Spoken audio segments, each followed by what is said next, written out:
Good time zone, everyone, and welcome to the stream. I am Xandros, and today, I think we're in for something nice, something enjoyable, something fun. We're, in fact, in store for a sequel. Darling Foxy, how are you? Glad to see you. I hope you're doing well. Hope everything's going good. Real quick, before I start saying anything else, let's give a quick shout out to our ever amazing and ever effervescent Foxy.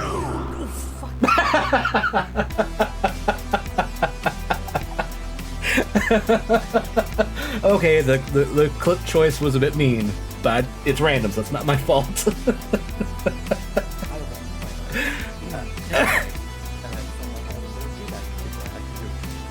Oh, that was good. But no, I hope you're doing well, Foxy. Woo, that was good. But yeah, we are playing a game that is actually technically a sequel to a game we've played in the past.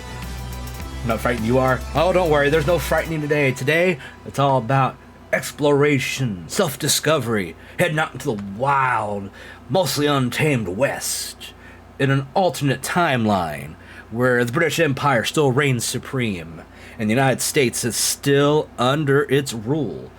And it's a world of steam and technology. So I hope you're ready. Arknon, what's up? Oh, we got no shout out to do then. Arknon is also another fellow streamer. I have no idea what the hell's going on in this clip. You're welcome, Foxy. Okay, then who's the demon? It's okay. I'm working on curating clips in that too, so I get you. Foxy, okay. Oh, Blood in the Clock Tower, got it. I've heard of it, but I've never played it. Interesting. But yeah, so a while back, I think it's been like a year or two, we played a game called Lamplight City. Sure, yeah, if I ever get around to like figuring out a time I could like join on something like that, yeah, sounds like it'd be an interesting time. But we played Lamplight City, which is a point-and-click adventure game that was made by Grandoslav Games, which is the same person who made this, Francisco Gonzalez. Francisco's a really cool guy.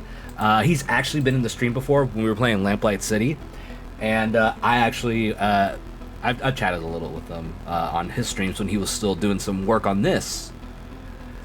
And I'm really looking forward to it. I loved Lamplight City. I highly recommend, if you haven't played Lamplight City, to play Lamplight City. Even if you don't really get into point-and-click games, it's a fun game.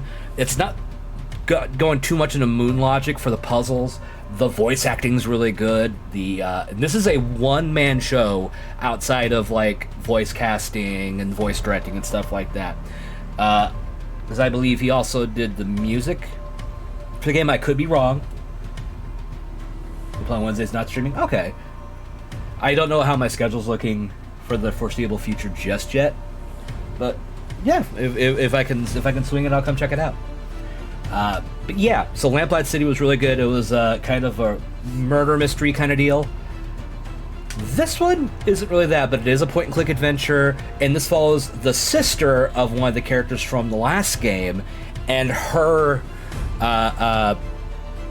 trip out west to kind of start a new life. So I'm really looking forward to this. I've been looking forward to playing this for a little while.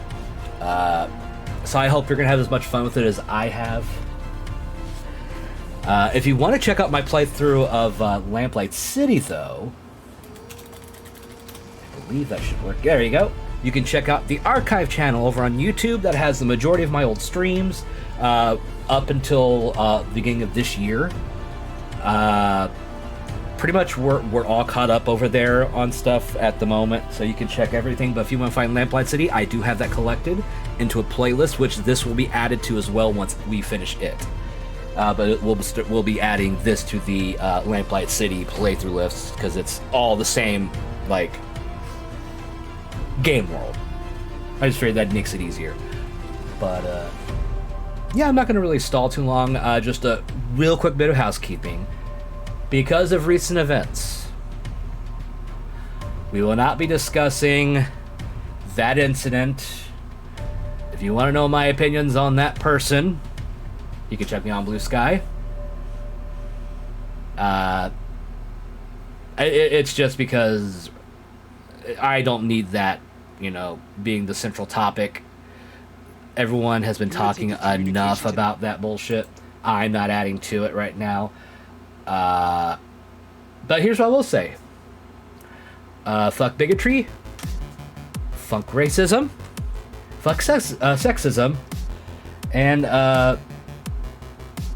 yeah. Fuck propaganda. That's all I got.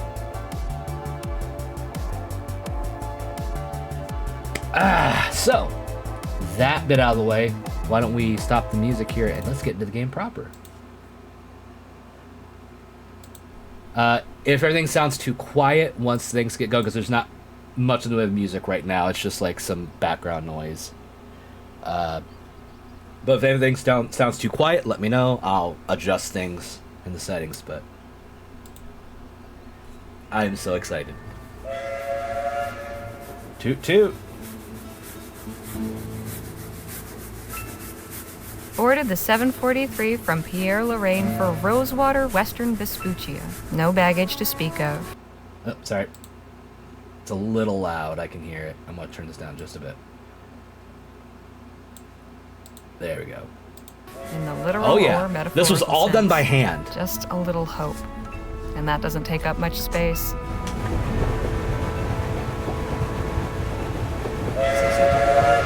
Loud. I'll adjust it once we get going. It's pixel art. Much has been said about the western frontier. The perilous wilderness, the lawless towns, and the tough, hardened folk who make their way out there. Usually to get away from something worse. I suppose I'm about to become one of them myself. There's just one thing Rosewater's got that no place else has. An opportunity with my name on it. Francisco! Okay, so Mark Bennis is the composer. I was wrong about the music, my bad.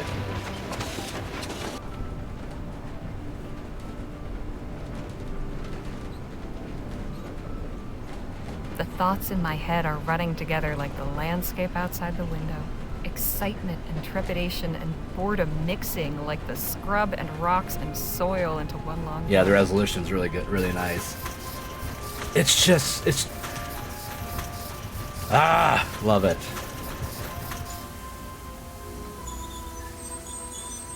Like, you can tell the work he put into, like, every little frame. I am ready for a change of scene.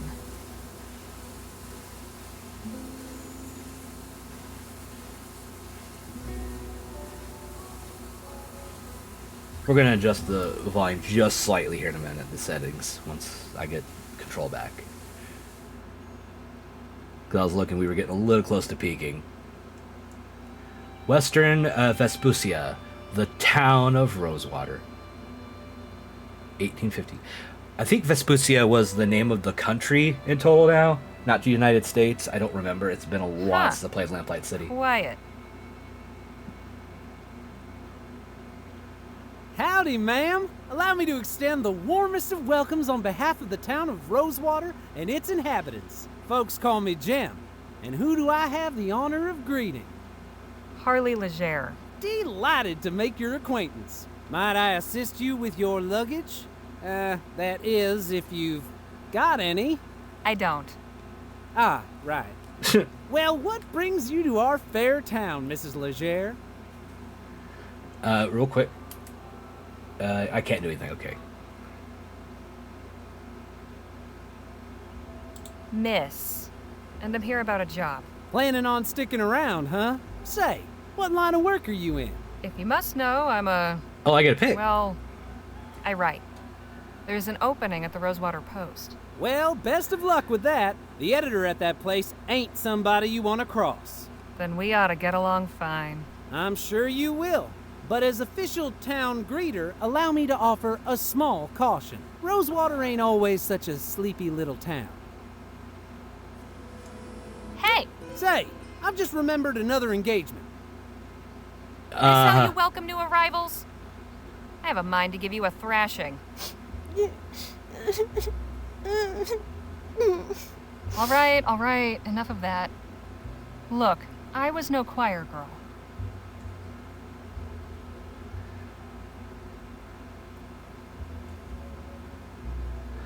But I had the good sense not to get caught. Word of advice, kid. Don't pick your mark in broad daylight, especially not at a lawman's doorstep. Go on, beat it, or I really will give you something to cry about. Now, where in the ether is that damn publisher's office? Ah, perfect timing. A train. I right-click inventory. Double-click to skip walking.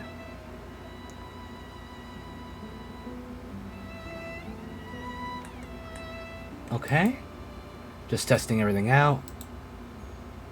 October 25th, 1850. Dear Miss Leger, thank you for submitting your sample. Your writing shows real potential. I'd like to extend an invitation to meet with me at the offices of the Rosewater Post and discuss the possibility of an extended commission. How soon can you arrive in town? I await your reply and look forward to making your acquaintance. Yours, Joan Gallagher. All right. Okay. Settings.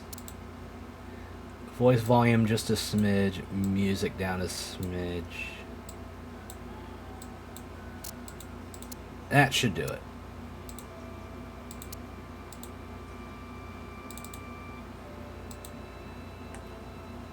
I guess we'll go over here first. Might as well introduce ourselves to the law, man. Howdy, stranger. Fresh off the train? Yes, sir. Come on in then. Let's have a chat. I'm Sheriff Gamble. Harley Leger. Pleasure. Just passing through, or... I'm here about a job. Well now, that's refreshing. Few come to Rosewater these days with the intent of staying long. How are you finding our town? I can't say much for the welcoming committee. Beg pardon? I wasn't in your town but 2 minutes when I was accosted by a pair of gutter snipes. They should thank their lucky stars I was in a good mood. I keep telling Jim to stop with that town greeter malarkey, but that boy's got a head harder than granite. I've been too soft. I ought to throw him in lockup until he gets his head on straight. Trust me, that'll only make things worse. Besides, I don't think they've yet written Bear a Bear, statute outlining hey, vexatiousness. glad to see you. You've a forgiving nature, Miss Leger. Anyhow, welcome to Rosewater. If you run into any more trouble, come and see me. Yeah, I just figured it was a good idea to go meet the lawman when I first got here because don't want him finding me later when shit hits the fan, because shit always hits the fan in games Looks like like this. a pretty rough sort. This fellow still at large? Yep, but I reckon he's left the province. Alrighty. Let's look at this. Those are some stern-looking ladies. Hey, Sheriff? What's on your mind? Who are the people in this photo? Those are my sisters, Lord bless them. Oh. The animation's really good in this. Sadie died a few months after this Aw. picture was taken. I'm grateful to have this to remind me of her smile. Beulah's a real firebrand. She'd smack you across the face soon as look at you. She did to me plenty. Reba married an oil man. I think they're living in some big mansion on the coast somewhere.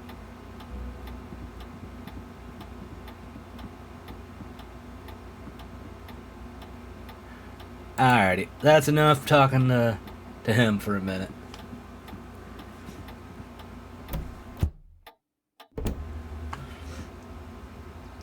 Alright, I believe we can just go... So they do have the law here. In theory, at least. Let's go this way.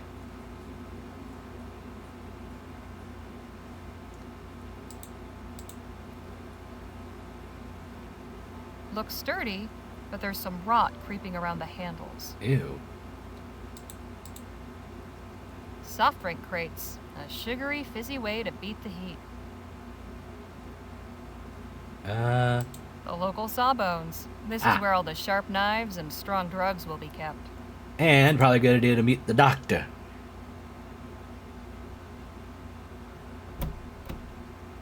Oh, hello there. Don't think I've seen you around before. Just arrived in town. Name's Harley Leger. And you're Dr. Sedgwick? At your service. Welcome to Rosewater and to my clinic. Anything in It's particular fucking ailing wall you cycle. today?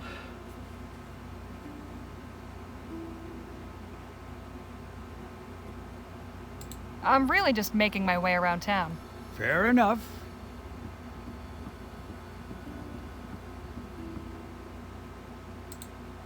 Let's give him a quick talking to. Hey, Doc. Miss Leger. Got any knowledge to impart about Rosewater? Good to know all the information you can. Well, it's a fine town. You don't sound too enthused. I'm sure you'll find plenty to see and do here. Give it to me straight, Doc. I want to know your thoughts on this place. Warts and all. Were Rosewater one of my patients, I would say the prognosis is not good. Not since all the Aurum claims dried up and the airship routes opened, leapfrogging over our rail line. The hangers-on keep this place gasping for breath, but I fear they only prolong the inevitable. I hope I haven't discouraged you, but you did ask my opinion. I did. You must know all about the townsfolk. I am well acquainted with all their ailments, proclivities, and vices. But if you're just seeking gossip, you'll have to find it elsewhere. Not really. If things are so bad, why not pick up and move elsewhere? I swore an oath to do no harm, Miss Leger. As the town's only physician, leaving would mean abandoning my patients. There may not be many left to call on my services, but when they do, I am the only barrier standing between them and the grave. Isn't that a bit dramatic, Doc? Nope. Say what you will, I know where I stand on the matter. I like him. He's committed to his oath as a doctor. I respect that. Why not train somebody to take over for you? I did have an apprentice not long ago, my ward, Nadine. What happened to her? Oh, this is no kind of life for a restless young person. I encouraged her to put her talents to use elsewhere. She's ministering to the local native tribe now. Oh boy. Who is this tribe? I'm afraid I don't know much about them, just that they have a small village somewhere in the Oh valley. boy. I believe they call themselves the Audam? Autumn? I'm not certain of the pronunciation. At any rate, they don't come to the town, and I imagine the townsfolk mostly let them be as well. So, how's the medicine business? What a question! I'm a physician, Miss Leger, not some two-bit snake oil salesman. Didn't mean to imply you were. I'm sure. At any rate, I've not had many patients of late. But that is the physician's dilemma, is it not? We are taught that idleness is a sin. But better that I am idle and the townsfolk healthy than my surgery be full of the ill and infirm. I'll see you later, Doc. Do take care of yourself. Alrighty. Now I've met the doctor. Who else we got? Ba-dow. The Post and Publishing. Yeah, we do need to go here, so let's go on in. I do like how they do have somebody walking by periodically, just like it is a lively town.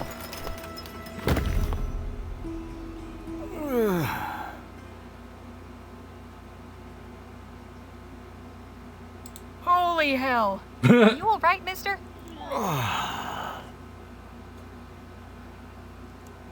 Don't you move. I'll fetch the doctor to have a look at you. That's before the coffee. Doc, come quick. I've got an emergency. How can I be of service? Some poor fool's just fallen out a window. At the Rosewater Post? Yes. How did you... Sounds like Joni's in a mood again. Let's go. Oh boy. Here he is, poor bastard. Oh dear. So Joan, I'm gonna take as Hello? Irish. Can you hear me? I'm Dr. Sedgwick. I'm here to help you. Can you move your legs? Spine seems intact, no obvious fractures of the arms or legs. That, I would say, is nothing short of a miracle. Right. He's in a bad way, but he'll live. I'll get him back to my clinic and patch him up. You are truly a good Samaritan, Miss Leger. It was nothing. If you'll excuse me, I have an appointment to keep. Of course. God bless. Yeah, I could just leave him out there. Not like that. Hello, can I help you with something? You gonna throw more bodies at me? I'm here about the writing commission. Ah, yes, you must be Miss Leger. I believe you and Joni exchanged some correspondence on the matter already, yes? Yep, got the letter right here. May I see it, please?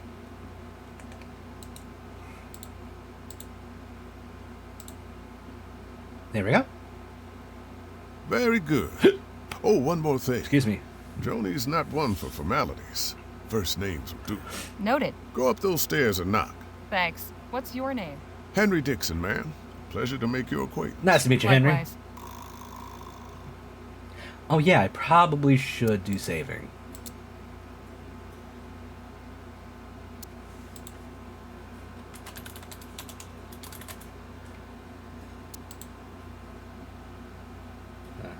Ooh, let's see what this is. Impressive piece of machinery. Okay, there's nothing else to see. Okay, up we go. Let's meet our potentially new boss. Come in. Hello, Joan. I'm Harley Leger. Ah, yes. Nice to finally put a face to the name. Please take a load off. Whiskey? Bit early for me, but thanks all the same. Sensible. I like that. I, however, have had a morning, so if you don't mind.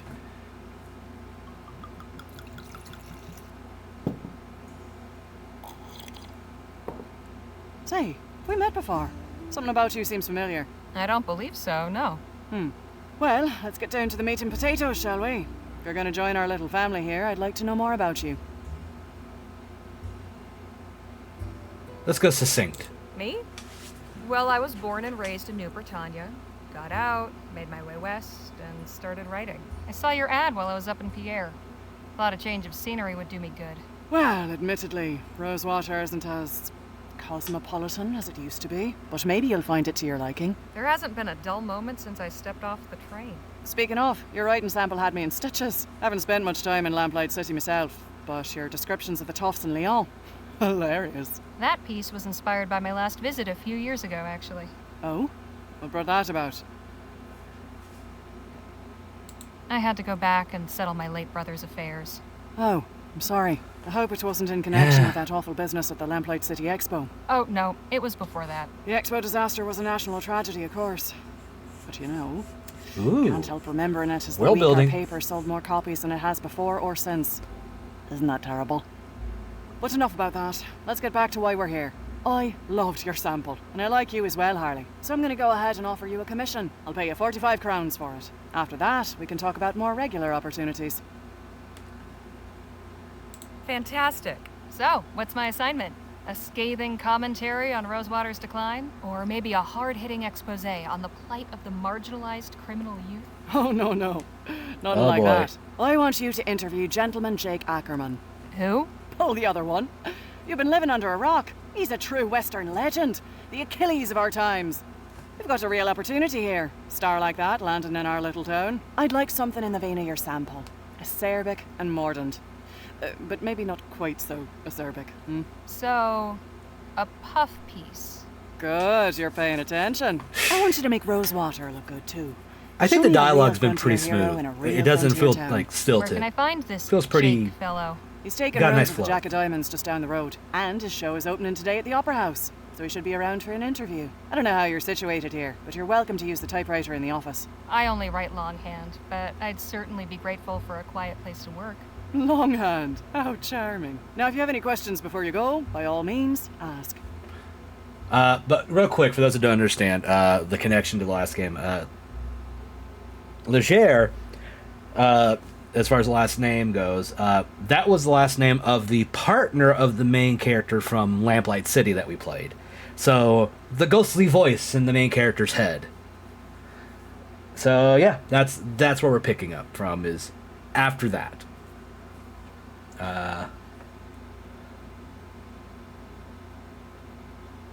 Let's start at the top. So, who was the man that went out your window? Not another writer, I hope. Oh, God, no. You're the only applicant we've had. Don't worry about him. Just a rabble-rouser with an axe to grind. Thought he could burst in here railing about my journalistic integrity. Most folks stick to writing letters to the editor. I tried to calm him down, but...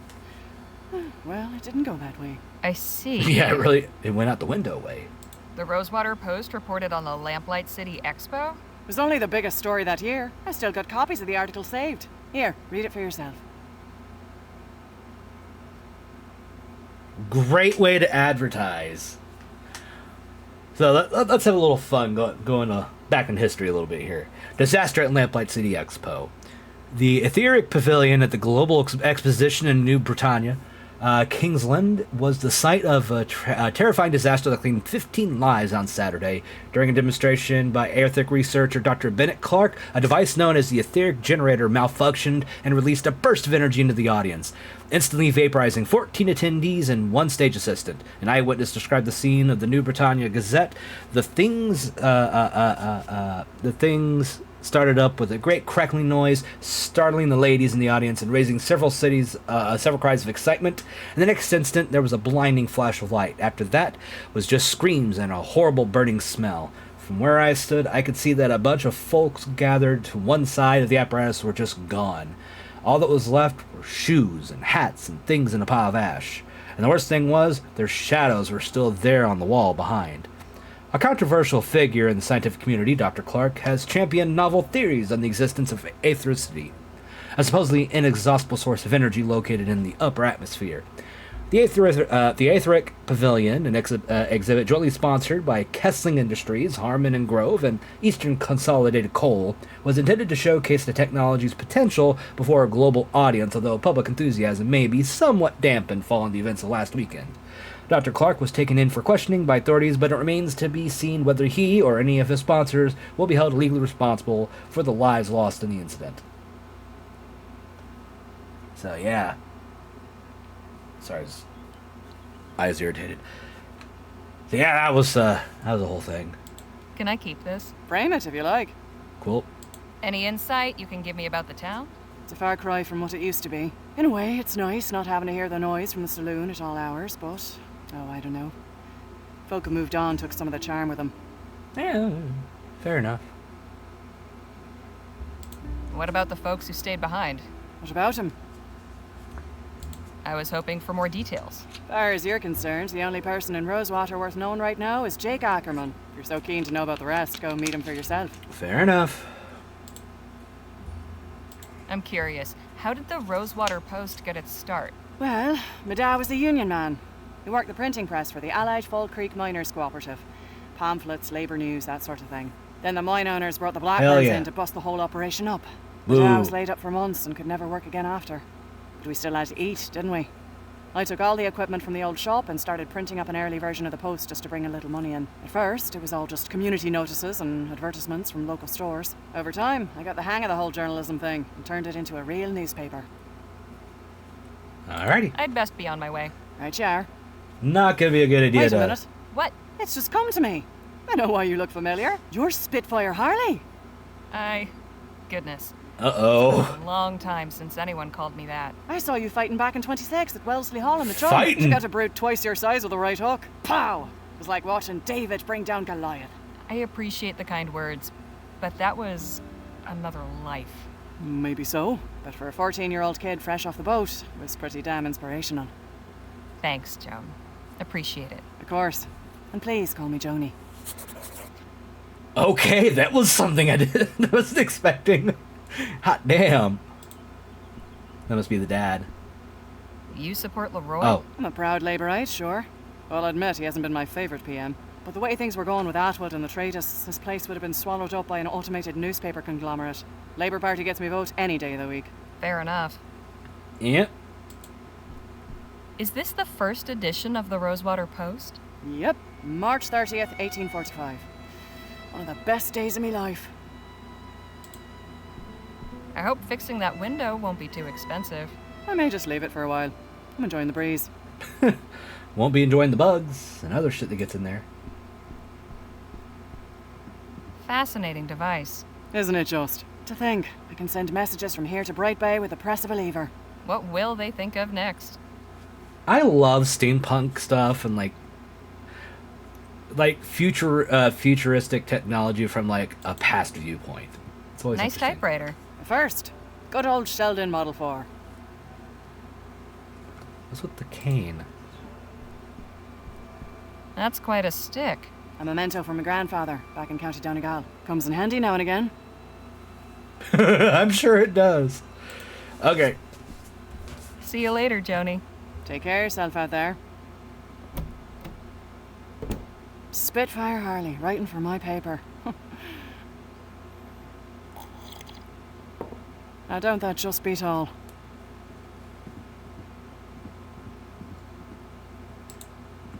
Have a quick talk. Excuse me? How can I be of assistance? What's to know about this town? You picked a fine time to arrive, Miss Leger. Why's that? A few years back, you could hardly drive a wagon through the street. It was so full of folk coming and going. I'm sure you've noticed that's no longer the case. Yeah, what happened? So where did everyone go? Wherever the Orem actually is would be my guess. There's still some prospectors hanging on. Convinced they'll find something everyone else missed. I'm sure they'll all come to their senses eventually. If they all go, where will that leave you? Why, getting by, I imagine. Peaceful, quiet life. The railroad still brings some traffic. Folks on their way further west or shipping goods back east. Although not as many as before the transcontinental airship line opened up. Easier to sail clear over the country than ride the rails halfway. Suits me fine, though. Okay, I can understand that. Been working here long, Mr. Dixon? Oh, about 5 years. I was the first one Joni hired on shortly after launching the paper. Was a farmhand before that. Keeping books is much nicer than tending cow pens, let me tell you. Oh, I can bet. Anything I should know about the townsfolk? Can't really help you there. I'm just a simple family man. And we keep to ourselves. That's Exactly fine. who was that gentleman just took a tumble out your second-story window? I haven't a clue. Devil of a fella. Just busted in here and went straight for Joni's office. He wouldn't be put off, but insisted on speaking with the editor immediately. Said he intended to lodge a complaint. Suppose Joni didn't take too kindly to his manner of lodging. Yeah, because she ended up lodging him through a window. Those are some mighty fine whiskers you've got. Oh, why, thank you, Miss Leger. The missus tells me I ought to shave, but I'm fond of the look. As you should be. I'll leave you to your work. Appreciate it, ma'am. All right. And that's the typewriter. Cozy. All right. Well, we've already explored to the right. Guess I'm gonna keep going on left. Got stuck on something for a second there. Uh-oh. Was your meeting satisfactory, ma'am? Quite so. Did you find any of those butterscotch sweets I asked for? Afraid not. Only taffy and some peppermints. Pity. This place seems to lack even the smallest of pleasures. Shall we? Oh boy.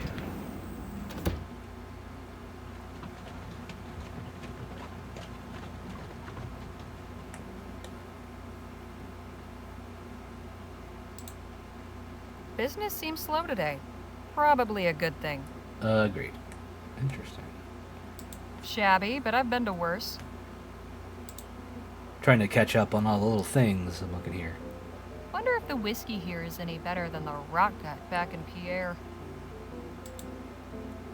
Ah, nothing like Looks a like it's classic been up saloon for sound. ages. Wonder if they ever caught the guy. Or maybe he retired from crime. Or died of old age.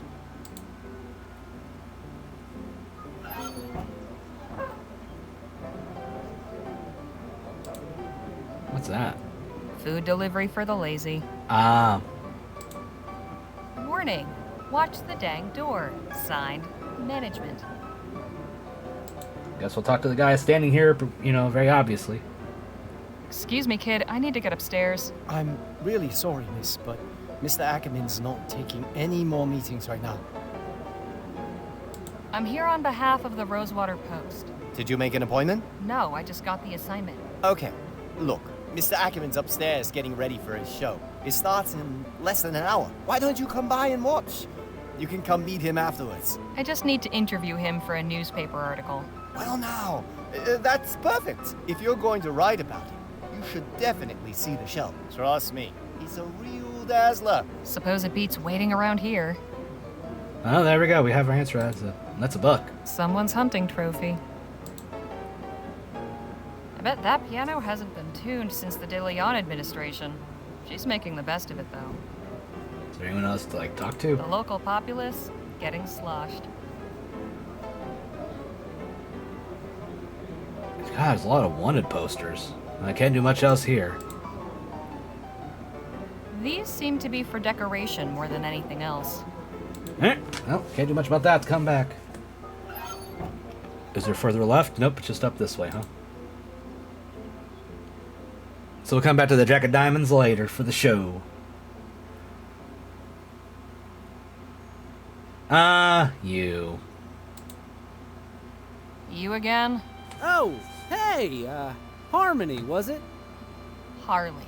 What in the ether are you doing here? Oh, you're not still sore about earlier. Nah, but your little friend might think twice about hoodwinking strangers again. Look, nothing personal. My brother and me are just doing our best to get by.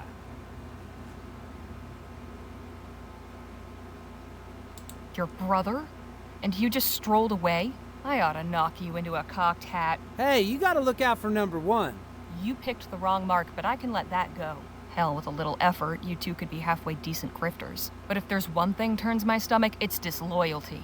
That's your flesh and blood. If you don't have your own brothers back, who else on this wretched earth is going to give a flip if you're alive or dead? You made your point. Now can we drop it already? Jeez. I'm trying to do an actual legitimate job here. Legitimate job? Yeah, So legitimate you're not job, selling sure. snake oil or stock tips or fire insurance? Nah, nothing like that. I'm selling tickets to Gentleman Jake's legendary Wild West show. Only 20 coppers. Sure. I'll take one of those tickets. Swell! And when would you like to come see the show? Whenever it starts? Oh, you mean today? Oh, well, I'm afraid I gotta disappoint you there.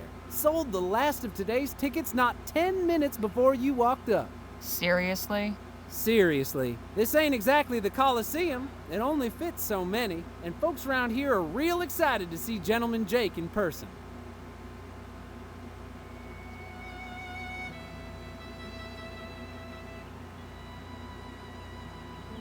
All right, look. I don't need to see some yahoo firing off his pea shooter. I just want to talk to this Jake fellow. And I'm sure Gentleman Jake would be happy to meet you if you had a ticket to get in. Course, I might be able to sneak you in quiet-like, but I'd be putting my job on the line. And I can't afford to lose it now. After all, I have my little brother to look after. Just tell me what you want. Only a small favor. Oh my Spit it God. out. Just help me retrieve something. A small item of great personal value. Right. Whose personal value? It's only my pa's pocket watch. Family heirloom, you see. What happened to it? It was stolen is what? By that one-eyed scalawag Lola Johnson. Probably stashed it away in the old smithy. She's been squatting in there for weeks now. Uh-huh. Where'd your brother get to? Keeping out of trouble? Matter of fact, he's trying to make good after that screw-up earlier. Decided he's gonna try and get pa's watch back all by himself. Oh, he's no. real tore up over losing it.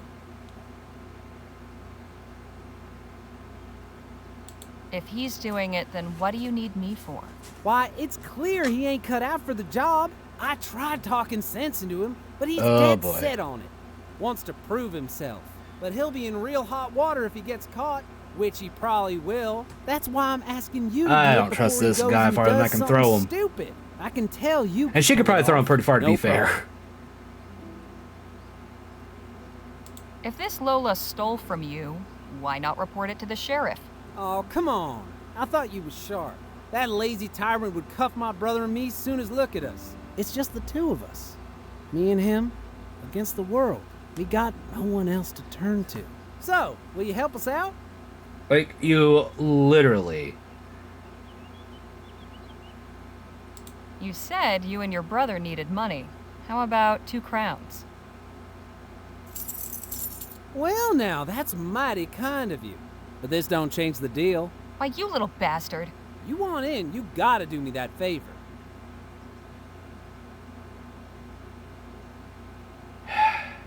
That kid deserves better than getting strung up for doing your dirty work. Call him off. I'll handle it. Swell. You know where to find me. Why?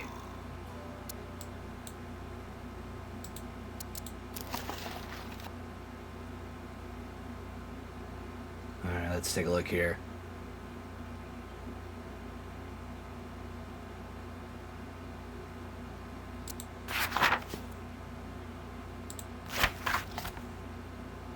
Interesting. Got it. Alrighty. Fucking garbage.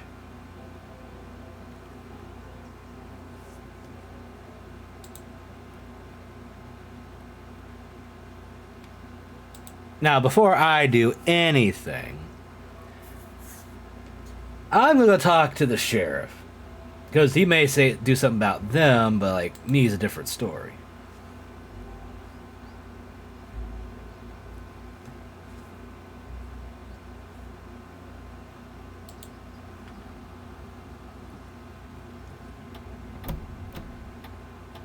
Welcome back, Miss Leger. Hey, Sheriff. What can I do you for? Just how long have you been the sheriff here anyway? Oh, a couple years now. Like most everyone else, I came to Rosewater in '48 when we thought the hills were full of Orem. Except I stayed when it turned out they weren't. You were a prospector? Yep. But it turns out lawman was a more stable career. A man in your position must have plenty to say about the town he serves. Suppose that's true. But a stroll down Main will tell you most everything you need to know. Can you tell me about Joan Gallagher? I've yet to meet anyone with a more fiery temper. My advice is to stay on Joni's good side. Yep. Is Doc Sedgwick on the up and up, or is he one of those frontier quacks? Oh no, Doc Sedgwick's tried and true. Well, he saved the town from a yellow fever epidemic just last year. The Doc's pretty much the glue holding this town together. Leastways, that's what he's fond of telling everybody. What's the story with Gentleman Jake? Which one? If even half of them are true, he's a lion among men. A real Western hero. But you can catch his show while he's in town and hear it straight from the source. Are you acquainted with Lola Johnson? Not really. She mostly keeps to herself. As long as she don't cause trouble, I'm willing to overlook the squatting. Okay. That's actually kind of surprising. Usually, you know how cops are when it comes to, you know, people squatting places. So, you know what? Not bad on that front. It's like, she has got some trouble. She's got a roof over her head. It's like, you know what, whatever. Okay. I saw a lady coming out of the saloon earlier. She was older, fancy looking, sounded old country. Any idea who that is? Can't say it rings any bells. Wonder what someone like that would be doing in Rosewater. Were you aware that a man was thrown from the window at the Rosewater Post? Is that right? Who was it? Never saw him before. Looked New Spanish. Is he alive? Yes, he's in Doc Sedgwick's care. Well, that's good. Sounds like I need to have words with Joni, though. Anything of interest in the surrounding area?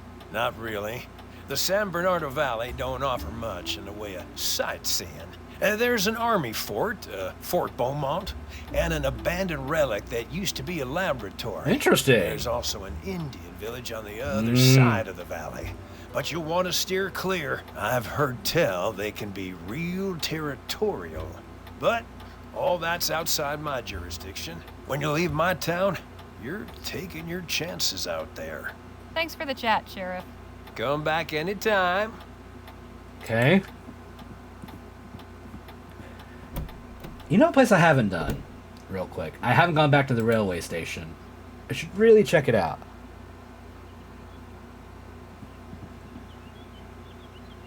Or not. Shrug. I like the effect out here. Like, if you look really close, you can actually see, like, the, kind of mirage effect from the heat in that far from the back. I like that. It's a little attention to detail. I respect that.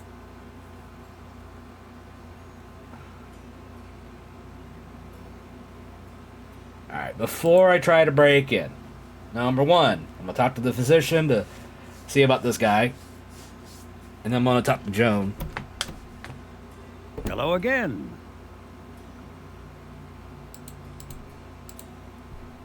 He doesn't look half bad, all things considered. No, he was lucky. Once I'm done here and the laudanum wears off, he should be right as rain. I'm afraid I haven't the time for idle chit-chat, Miss Leger. Oh, all right. Hey, can you hear me? Oh, I wouldn't try talking to him just now, Miss Leger. I gave him a mild narcotic to numb the pain. He'll be out of sorts for a sneeze. It's stuck. Oh my god, it was right there, and it went back in. Oh, that's so fucking annoying. Why? Maybe I talked to her about this Jack guy, or Jake, what the fuck his name was. Oh my god. Wow, she has like no neck. Good to see you again. So it's like, they don't let me in. Let's see if she has anything to say. Because I'm afraid if I try to pickpocket, I'm going to get locked up. Or pick that lock, I mean. Not pickpocket. What do you need? Oh, never I'd mind. best be on my way. Right, yeah. Okay, I thought there might be other dialogue. See It's you like, later, hey, Joni. Can't get in. Take care of yourself out there. Okay.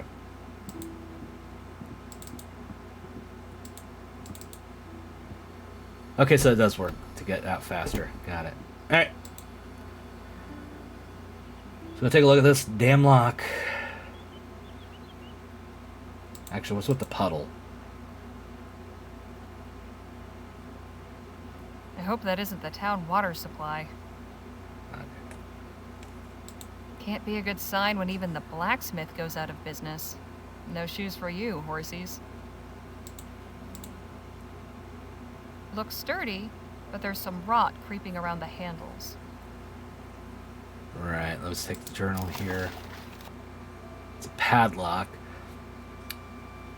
Wiggle the key to start the fun, and take the snake for a long run. This padlock's not going anywhere. Not without encouragement. Too bad I didn't bring my lockpicks. Or a hammer.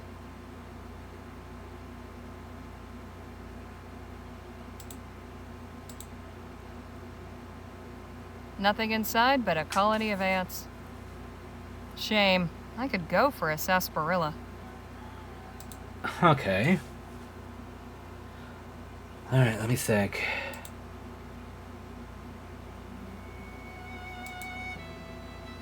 If I use my bare hands, the only thing I'll get. But if I use something What do I have?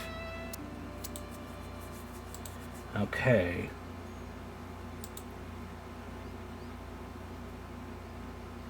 Gonna have to look around, find some stuff. I'm afraid to ask her about that cane. So I'm not gonna go for the cane. Let's just look around. Maybe I'll find something.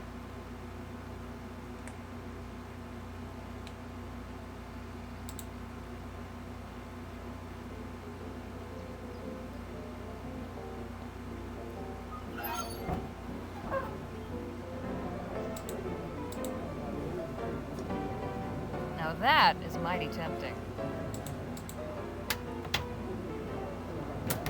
Ah! Damn. Okay, nothing here I can do. Okay. What can I do up this way?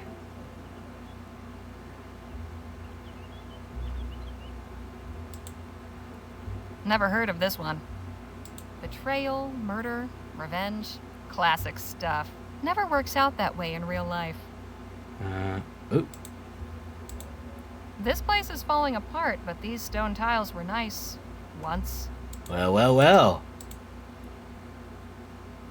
I seem to have something kinda on the heavy. This thing's heavier than it looks. Bet I could... Yeah! And that's how you do a point and click. You gotta look around, use your head.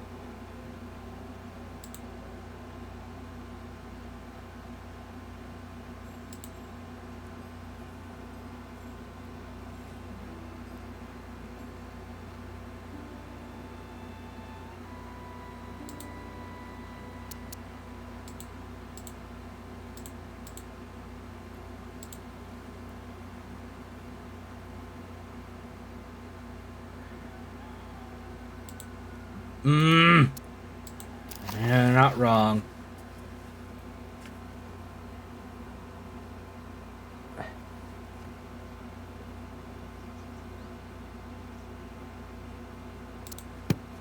Probably not a good idea to just jump right into it. Damn. Do I want to attempt fake? 'Cause I'll get in trouble. I know my fucking luck. I'll get in trouble. So I'm gonna look around. Oh no! It's a robot, so scurry. How you doing? Damn, there is no other way, is there? Fuck. I don't want to do this. I'm gonna get in trouble.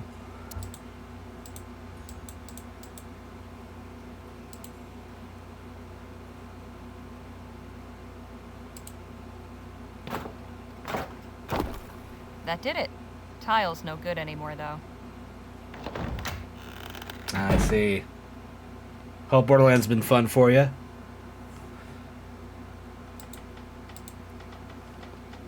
That could be a good spot to stash something. Maybe the kid's watch is in there. Nah. I don't want to dig into her stuff. Doesn't look too comfortable. Even runs on your PC. Well, that's good. Decorative? Or a functional hiding place? Seems the obvious place to keep valuables. Scrap metal. Must not be valuable or it'd be salvaged by now. The mirror's broken. Wonder who caught the bad luck. I'm afraid. Did the blacksmith dabble as a Wainwright?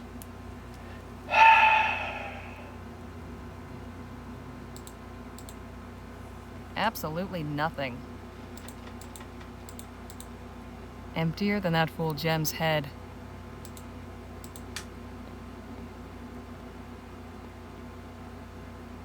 Empty.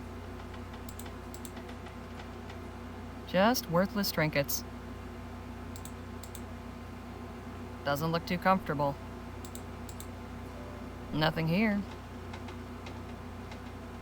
Where else? Are these lucky horseshoes?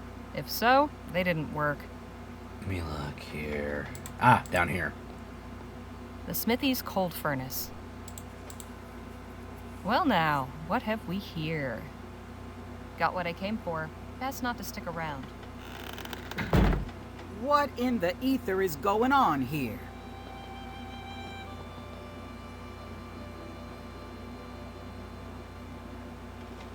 You must be Lola Johnson. That's right, Lola Johnson, who lives here.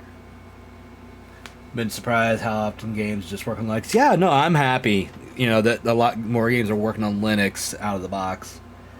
I'm just because I know some people have a lot of trouble getting it to work sometimes, so, good on them.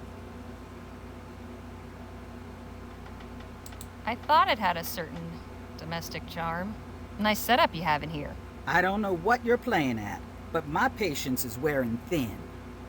I'll be going. You do that.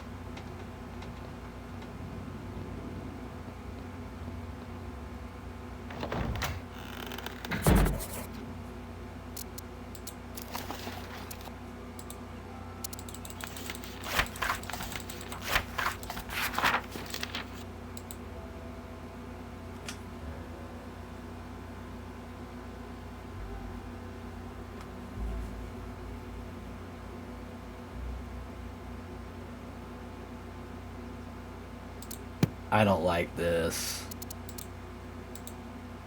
Fancy. Too bad there doesn't seem to be a pawn shop in town. Do I take this to the guy? Or do I take it to the sheriff? I don't like this either way.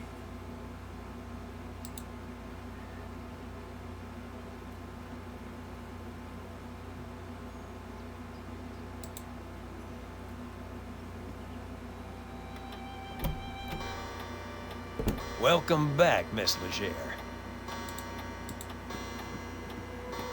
Hey, Sheriff? What can I... Just saying.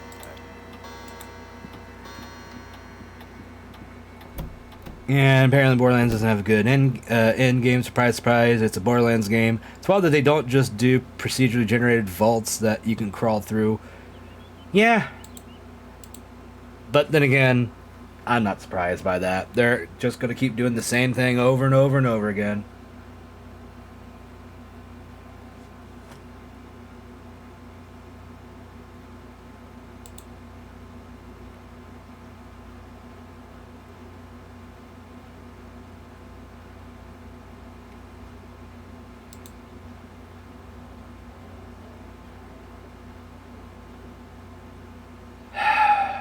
This guy. Here's your stupid ass watch. Here's your watch back. No fooling. You actually got it? By a whisker. Lola turned up just as I was leaving. Did she see you take it? Don't think so. Anyways, that's my part of the bargain held up. You gonna let me in now? Sure, go on. Oh, and thanks. I know we've had our tiffs, but I really do appreciate you getting this for me. My dear departed pa can rest easy again knowing his watch is back where it belongs. Yeah, I don't believe that for an instant. That's not your watch at all, is it? Well, it is now. Kid, if I were you, I'd make myself scarce. Otherwise, the only way you'll be able to tell the time on that thing is by squatting over a mirror. Get me? Yes, ma'am. The movement feels awesome, though. Really got that dialed in. There's double jumps, slams, dashes. Nice. Boys and girls of all ages, are you ready for some thrills? Are you ready for some excitement? Are you ready for some fun?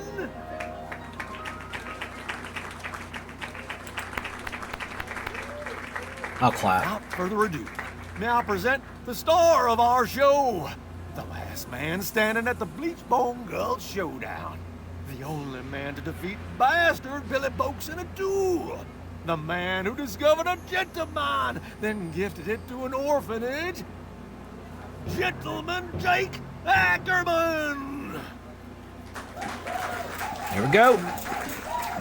See if this is fucking worth that watch.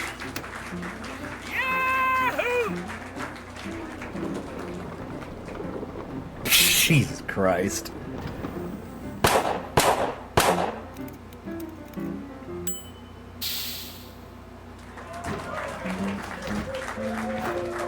Thank you, Charlie, for that wonderful introduction. Hello, everybody. Welcome to Gentleman Jake's Wild West. We got a heck of a performance for you today, but first, allow me to introduce my brave and loyal assistant, Danny Luo. Hello, Danny. Now let's get this show on the road. What's about to happen? And that, ladies and gentlemen, is how you rope a steer. Keep it going, Danny. Maybe you'll lasso yourself one someday. Yeah, this game has timed things too, so that's a little different from the last sun game. beat down upon them as the duelists stood and stared. But Billy Boakes had never fought somebody so prepared. Jake drew his gun, and bang! The bastard crashed down with a thud. The legendary foe lay dead, defeated, in the mud.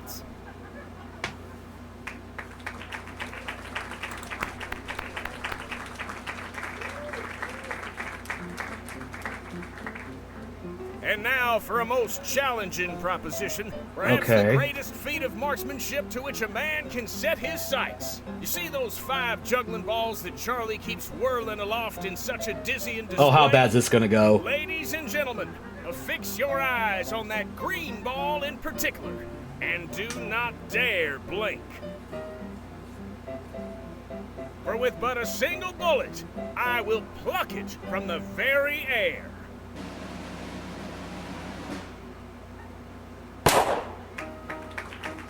Yeah, that was impressive. Amazing. I'll give that one. That was good. That was good. And that, ladies and gentlemen, is our show. Thank you all so much. You've been a truly magnanimous, magnificent, and majestic audience. And you can take home a piece of the legend. Come on down to the Jack of Diamonds to get an autograph or a souvenir ferrotype. We'll be there until last call. Stop by and shake hands with Gentleman Jake. Ladies and gentlemen, good night.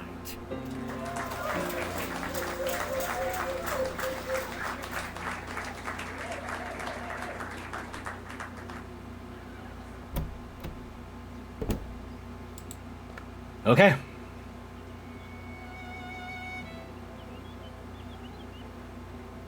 I'm telling you, Jake, I need that money tonight. You knew the deal going in, Charlie. There's nothing I can do about it. We'll see about that. Hope I'm not interrupting, gentlemen. My friend here was just saying his farewells. Weren't you, Charlie? Uh-oh. Please do pardon that unpleasant display. What can I do for you, my dear? Name's Harley Leger.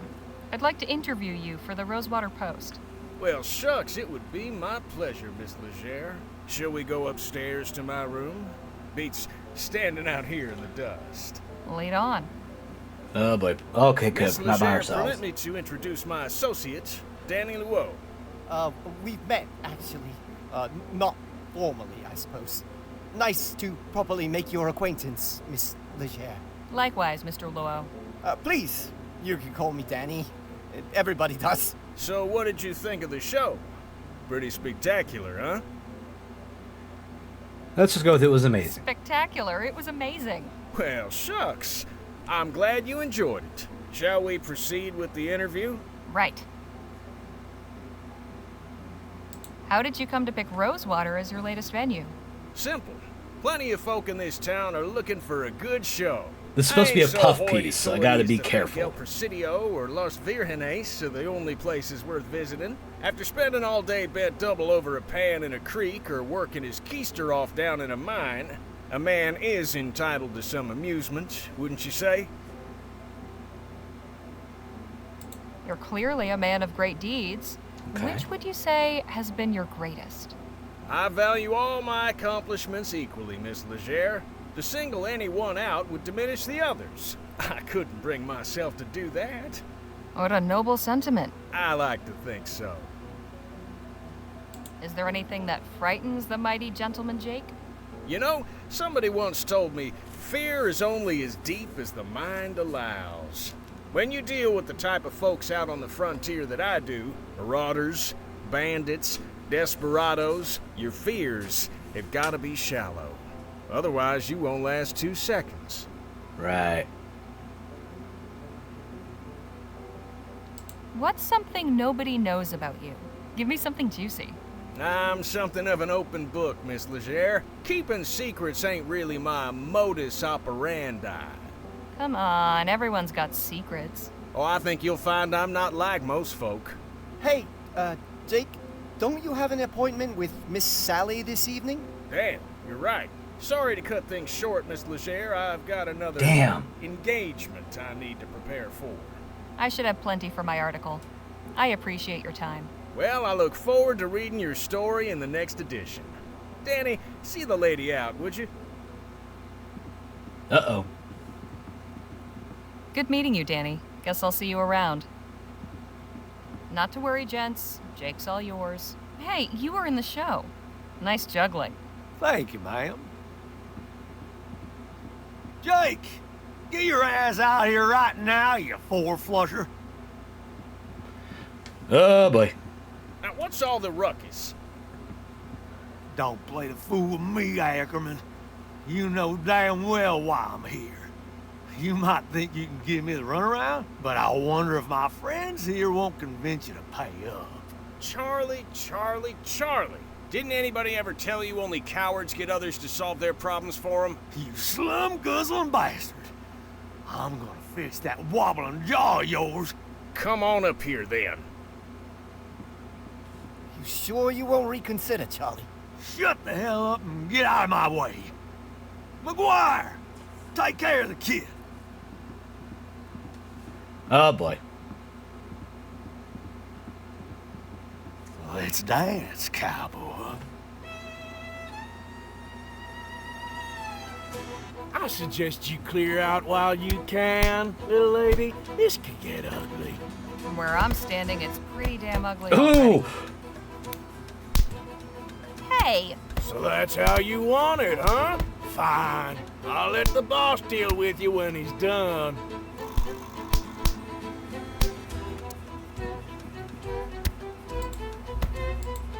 You're in my way, you lummox. And that's where... You call that a right hook? Come on, McGuire!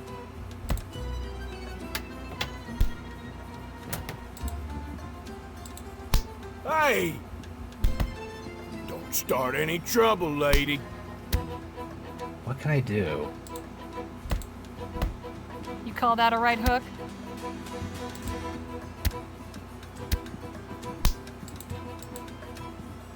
Ah, Bollingworth Dale.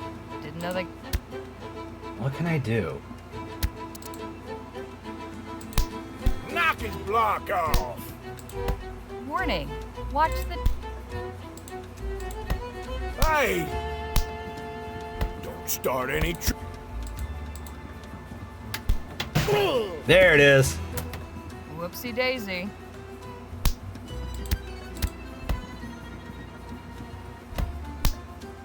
Nothing on him but the stench.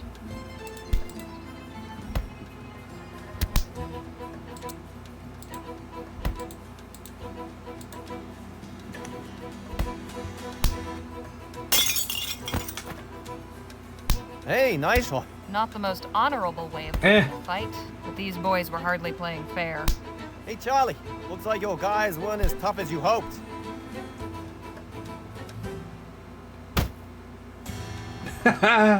Whoo-wee! That got the old blood pumping. You've got some interesting associates, Mr. Ackerman. If you'll excuse me, I have an article to write. Hang on just a minute. I'd be a fool to just let you walk away after that performance. Come on back up here. I've got a business proposition that may interest you. What about Miss Sally? Oh, she can wait. All right, Miss Legere, I won't beat around the bush. Danny and I are looking to get some folks together for a job. And I think you'd make a damn fine addition to the team. What sort of job? Ever hear of Dr. Bennett Clark? Of course. The etheric researcher. What about him? Dr. Clark moved out here not long after the big disaster back in Lamplight City. He kept up his research, even did some demonstrations at the Opera House. Till one day, he just up and vanished. Nobody's seen hide nor hair of him in nearly a year. And you want to go looking for him? Oh, I want to go looking, all right. The thing is, we're going in search of Dr. Clark's fortune. Come again? The feller was loaded. Somehow he managed to talk a bunch of big money investors from back east into financing his research. All those gizmos and doodads don't come cheap, you know? We find his stash, we'll all be rolling in it for years to come. Stash? What stash? Surely it's all just numbers on a ledger somewhere. Nope. I'm telling you, he kept his assets in cold, hard cash. Did he now? So you're looking to rob a man blind just because nobody knows where he is? Now, nothing so uncouth as that. Picture this. A swashbuckling pirate captain, his vessel freighted with treasure. The vast fleets of law and order circling him, closing in.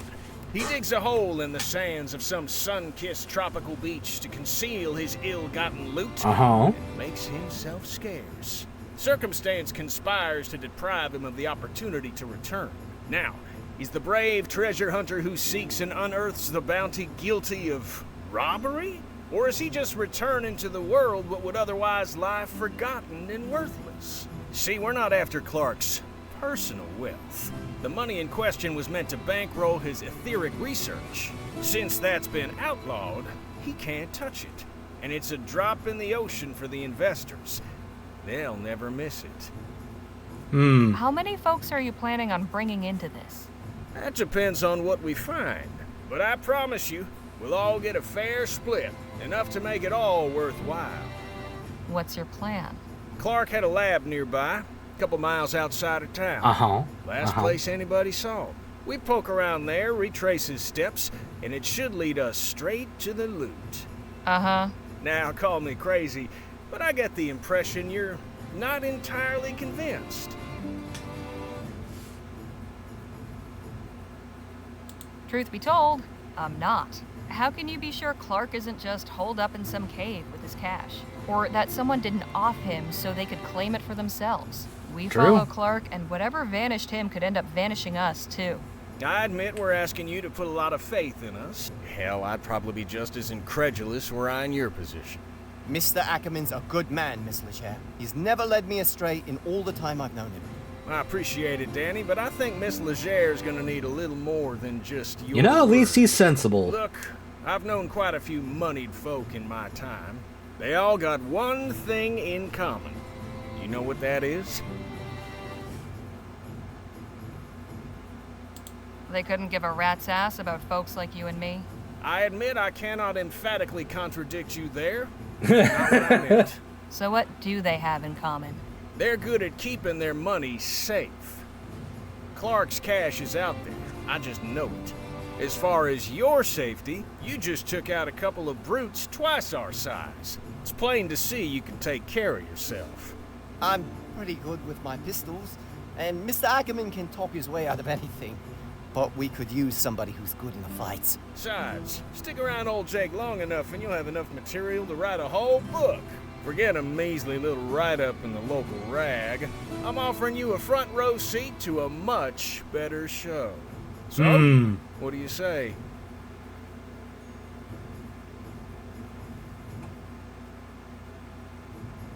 All right, Mr. Ackerman. I'm in. At the very least, this venture should make for an interesting tale.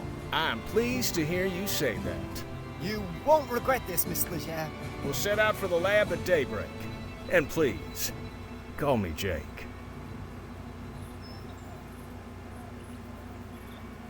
Well, I was gonna go write the story. Clark's laboratory is a short hike from Rosewater.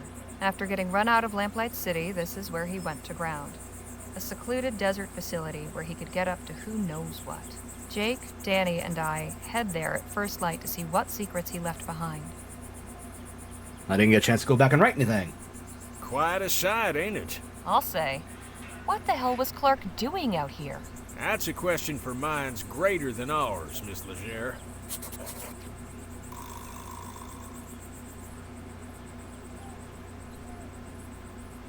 Guess let's do some quick talking. Can we talk? What's on your mind? I've got some more questions about you. I'm always happy to answer. How'd you and Danny get together? I was packing up after a run of shows in Quick Point, having a hard time of it. You see, my assistant had up and left a few days prior, so I was flying solo. Your assistant left? Why? The showman's life ain't for everybody.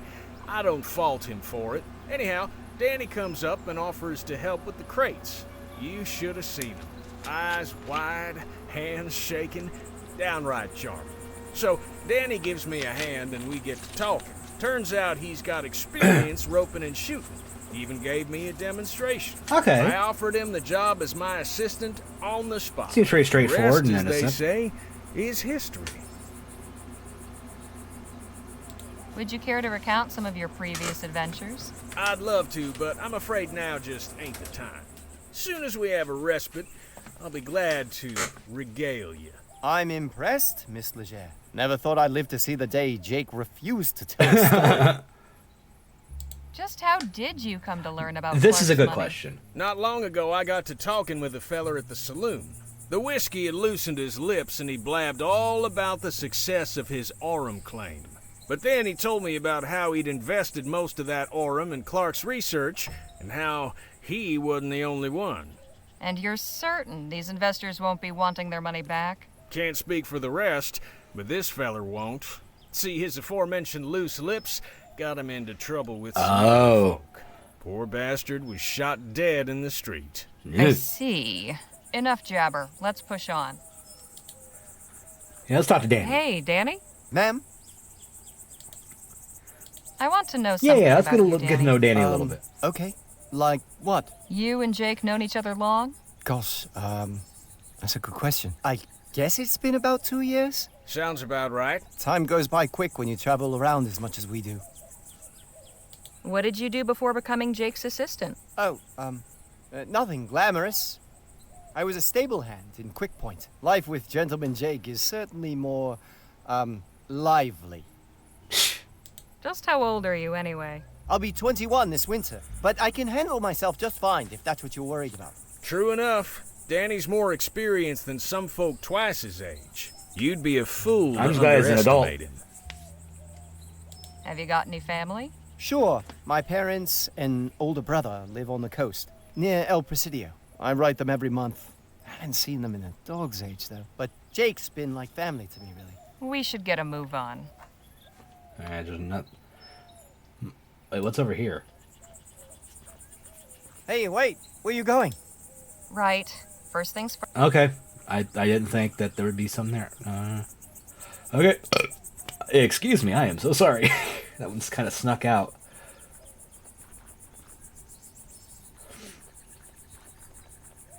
Guess it shouldn't come as a surprise that the front door is not wide open for us. That's a serious-looking lock. So, how are we supposed to get in? Know if there are any locksmiths in town? I'd prefer if we handled this ourselves. My old pal Captain Stokes is stationed nearby at Fort Beaumont. He owes me a favor, or two. Maybe he could give us some high-powered equipment to get inside. You read my mind, Danny boy. Wouldn't do any harm to take a look around out here first, though. Alright, let's take a look. Dr. Clark really liked his sarsaparilla. There must be at least 30 empty bottles in these crates. I once drank 10 bottles of sarsaparilla for a bet. Did you win? Well, yes, and no. I have never had a sarsaparilla. Doing some tidying, are we? We might find some use for these. Come help me. I can't carry them all myself. Hey, I ain't gonna start belly aching if you want to go around collecting refuse. Might fetch us a few shillings if we sell them back at the Jack of Diamonds. There you go. And some for you. Thanks. Let's see what's over here.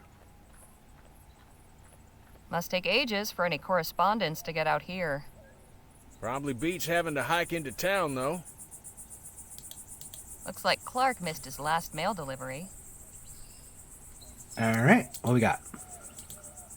Seems to be from another scientist.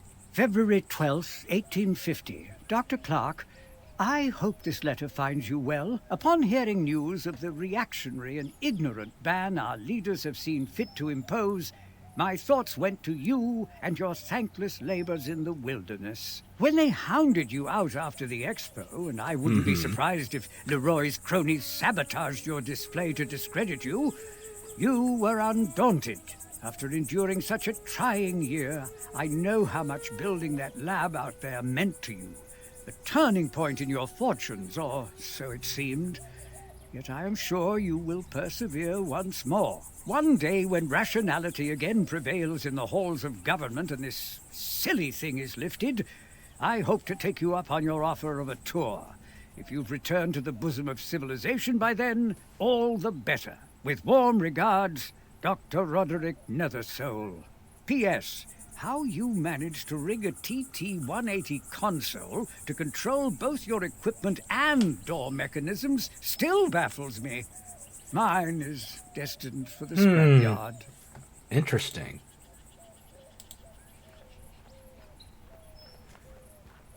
Wonder if Dr. Clark boarded these up himself.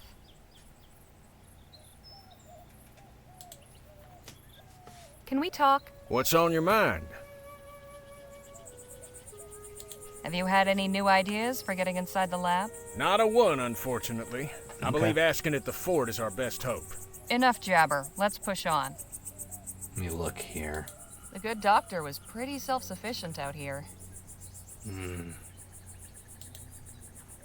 Sorry, my eye's itching. Hey, Danny? Ma'am? Got any of your own ideas on how we might get into the lab? Well, I think Jake has the right idea. We should ask for help at the fort. We should get a move on. I see this here.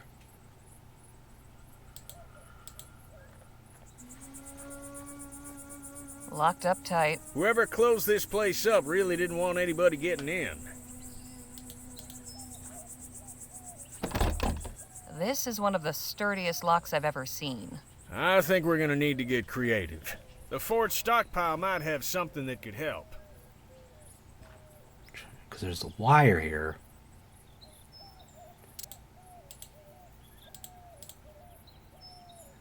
Okay.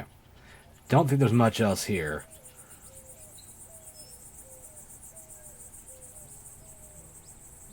Alright.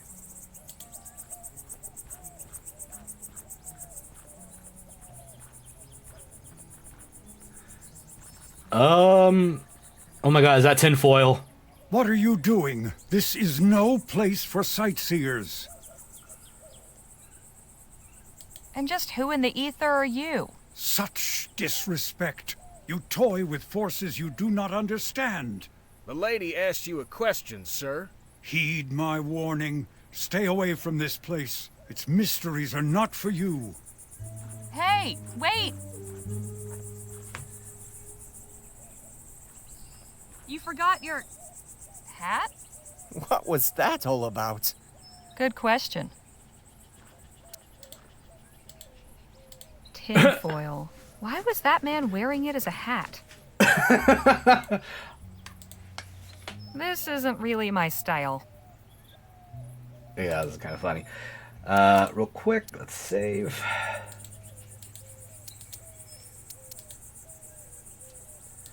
I guess this way to the fort.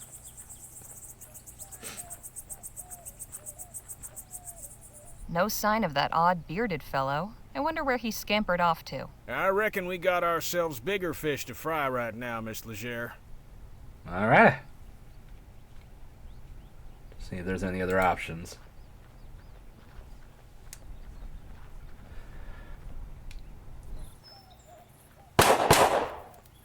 Hey, look, a show!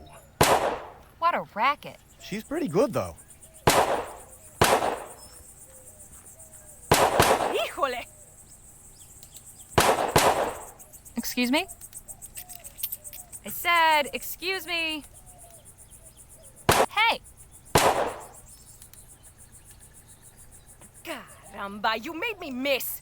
What do you want?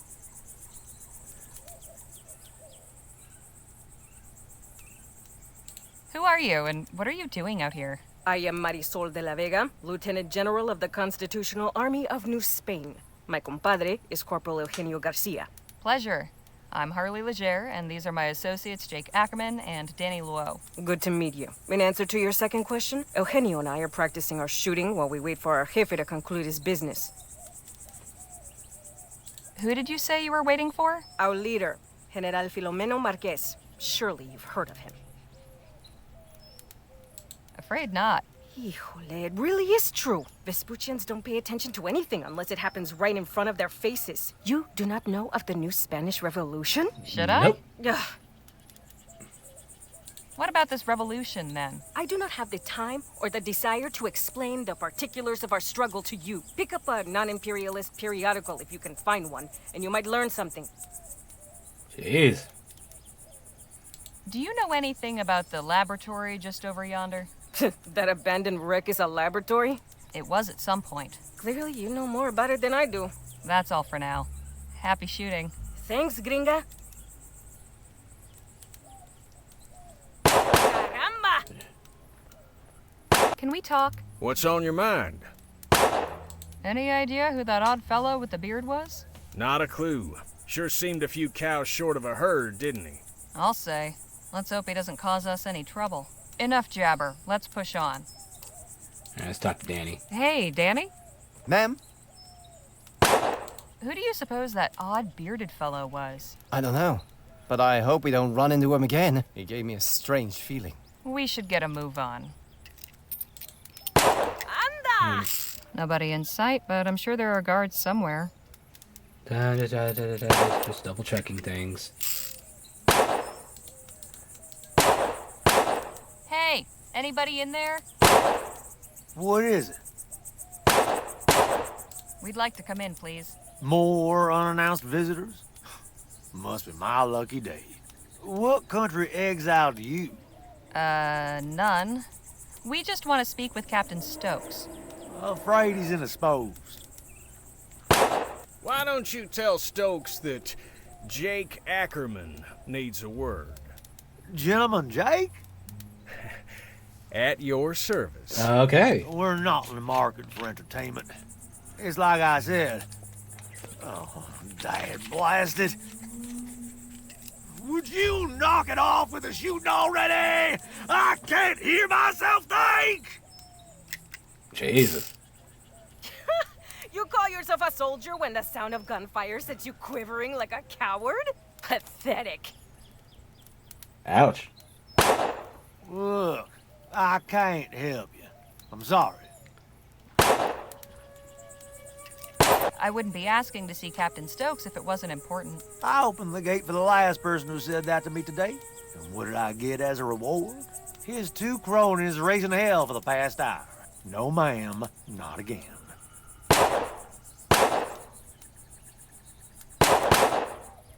What do you all get up to in this place? I'm really not at liberty to say, ma'am. I don't want to ask him about the lab. Carry on, soldier. Right. Now what? Can we talk? What's on your mind? How are we supposed to get into the fort? Good question. I figured it'd be a breeze, but the guard's ornery as a mama bear with a sore teat. We need to figure out how to get on his good side. Enough jabber. Let's push on. Hiya. Sturdy. Alright. What do I have? Caramba!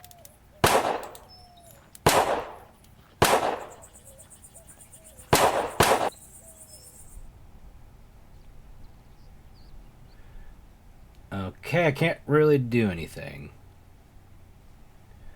How do we get on his good side? Yeah, let's see if there's anything over here we can figure out.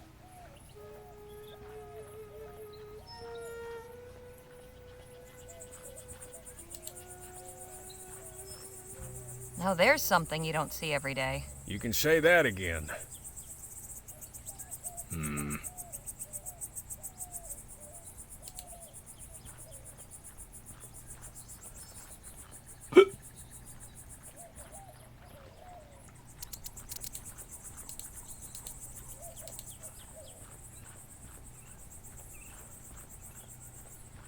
That's not going to get these doors open.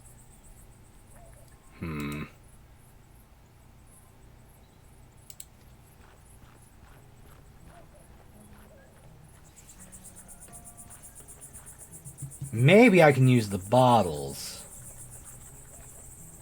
to entice them to go shoot somewhere else.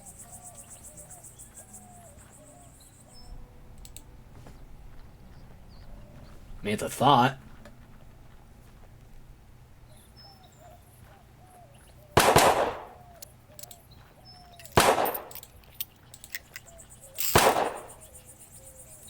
Why are you giving this to me? I thought you might be able to use them for targets.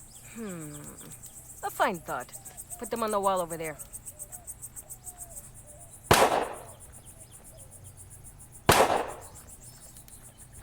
My thanks.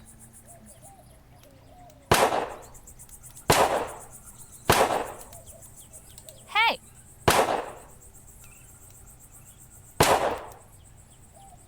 See if I talk to the guy this time. You again? What? Say, do you think you... Why? The fort guard isn't happy about... Well, then maybe he should choose another profession.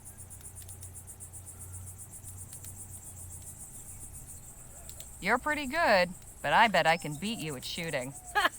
I am the best shot in New Spain. Care to prove it? How about we use those bottles I gave you as targets? Okay, here we go. Prepare to be humiliated. Say, Jake, could you give us a hand? My pleasure. How many bottles are there? About 30. Then we will each shoot at 5. Whoever breaks the most wins. Sounds fair. I am feeling generous this morning. Would you like the opportunity to practice first? Yes. Yes, actually.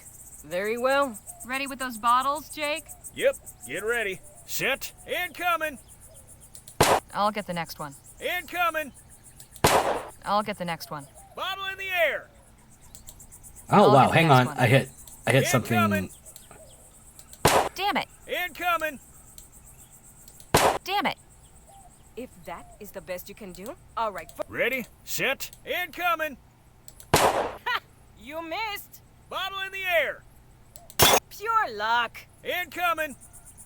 Nice shot. Bottle in the air! Damn it! Bottle in the air! Nice shot. My turn! Here we go! Take that! Here we go! Anda! Here we go! Dale! Incoming! Take that! Bottle in the air! Damn! I win! Better luck next time, sweetheart. Kind of hard to fucking aim. When the fucking window shrank on me because I clicked outside of it and shrank it by accident. Jesus Christ. Anda! Hey! Let's try again. You again. I wasn't quite prepared. Remember, get on with it. No need. Ready, set, incoming! Come on. Missed! Bottle in the air! Nice shot. Bottle in the air! Come on. Bottle in the air! Damn it! I hit Bottle that. in the air! Damn it! I hit. My turn! Here we go! That In!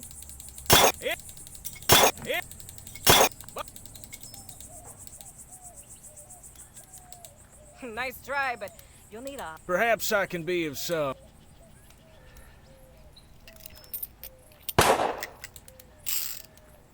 Can we talk? What's up? You're good with your gun. What's the best... Oh, well, I find concentration is key. Just visualize hitting the target.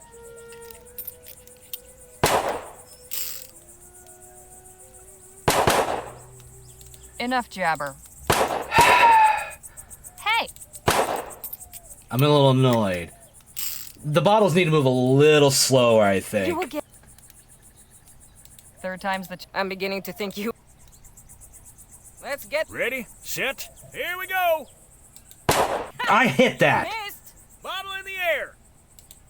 I'll What? get the next one. Bottle in the air! I'll get the next one. Bottle in the air!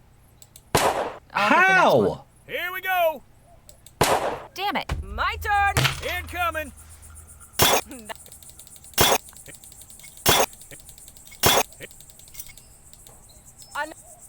I did fine the first fucking Didn't even time. stand it.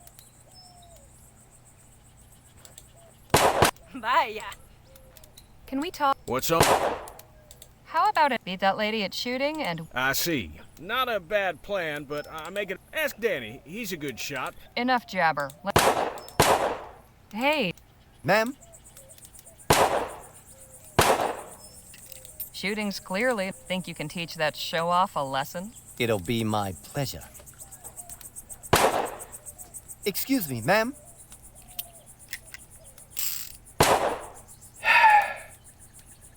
What do you want, boy? I think I'd like to beat you at that bottle shooting. Oh, this is gonna be good. All right, kid. Let's see what you got. Why don't you go first? Show me how it's done. My pleasure. Ready, set, incoming! Caramba! Incoming! Anda! Bottle in the air! Anda! Bottle in the air! Caramba! Here we go! She didn't miss that much when I was fucking doing this. Let's see you beat that. Ready, Danny boy? Yep. Don't worry about the warnings. Just throw.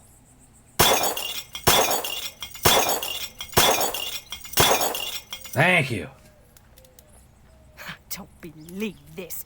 Beaten by a chinito de mierda. Eugenio, vámonos de aquí. She's not a very good sport. Never mind her. That was some fine shooting. Sure was. You weren't kidding about being good with those pistols. It was nothing. But thanks. Oh, God, could have saved some fucking time. That thing has seen some action. I'm actually a little pissed. Because I tried, damn it. Hey, guard! What is it? Sure is a nice, peaceful morning, isn't it? What happened to those cacophonous varmints? They took their business elsewhere. Now, would you be so kind as to let us in? So long as you promise to keep it down. Deal. I gotta readjust this a little bit. Hang on.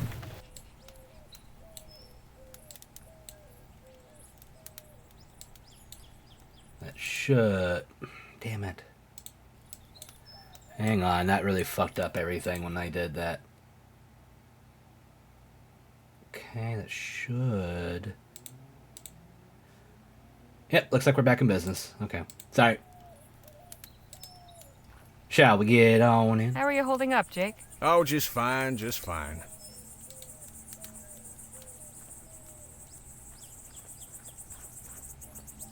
Well now, what have we here? I appreciate your hospitality, Captain, but I must admit I am perplexed by the change in your position. It's not my position, General Marquez. It's the position of the government of the Commonwealth of Vespuccia. I have some discretion in the execution of my orders, but I'm sure you can appreciate that there's a chain of command. I am, of course, most grateful for the aid you have rendered in the past. I am sure that your recommendations carry weight with your superiors. If you would be willing to lend your influence in support of our cause. Perhaps we can speak of this at another time, Mr. Marquez. As I said, I have other concerns to deal with. Of course. I look forward to our next meeting. Captain Stokes, you're a difficult man to see. Ackerman, how the hell are you? Leave this to me. I'll have Stokes eaten from the palm Will of you my now? hand. Good day, Captain. Sorry, I was adjusting the screen. Madam? Just a moment. I have seen you before. I'm surprised you saw much of anything after that tumble you had. Ah, of course. The newspaper office. I owe you my thanks. Happy to help. What's your name, anyway? Harley Leger. This is Danny Luo, and over there is Jake Ackerman. Sir? I am General Filomeno Marquez. Though Filomeno seems to be difficult for you Vespuccians, so you may call me Phil. Phil it is. Good to meet you. And you? What brings you to the fort? Well, Jake's the one who suggested coming here. Seemed to think Stokes could help us get into this abandoned lab somehow. And why might that old ruin interest you, eh?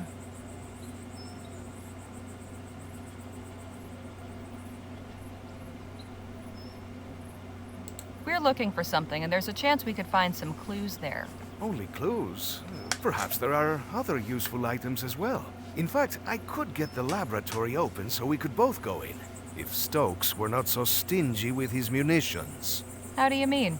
My specialty is demolitions and explosives. Ah, he likes to make things go boom. I like boom. Do not have any on hand right now. I thought perhaps the captain might once again be willing to assist a fellow warrior in a righteous cause, but...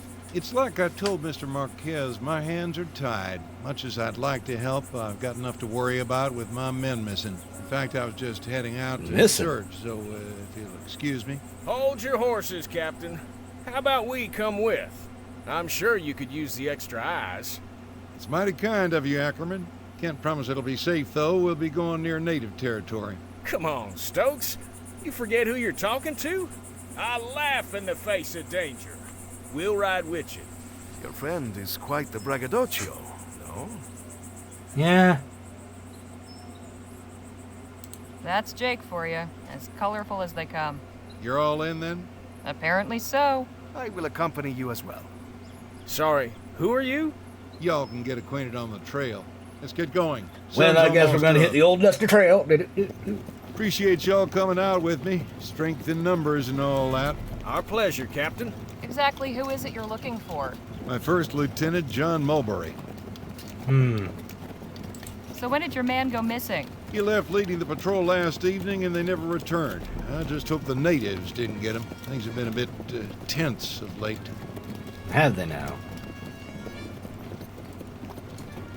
You been stationed at Fort Beaumont long? Nearly 4 years now. For the most part, it's a fairly quiet post. Of course, Rosewater's nearby and usually good for a diversion. On that note, I'd be honored to have you at my show, Captain.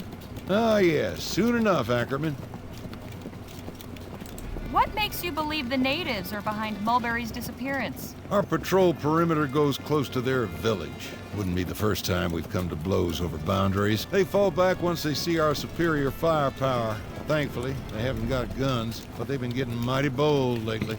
So you're saying they've gotten aggressive when you've gone near their land? Sounds to me like they're just defending themselves. Listen, Legere, with all due respect, you've no idea what you're talking about. We've already given these folks an inch, but they have taken a mile. The government's tried appeasing them with treaties and such, but those ain't worth the paper they're written on. You'd sooner reason with a coyote. Well, I think...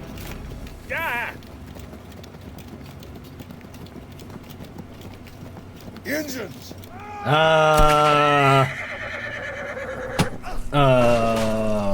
like that. The hell? So far, we have been stymied in our efforts to search Clark's laboratory. Captain Stokes led out a search patrol, and he let all us supplicants tag along.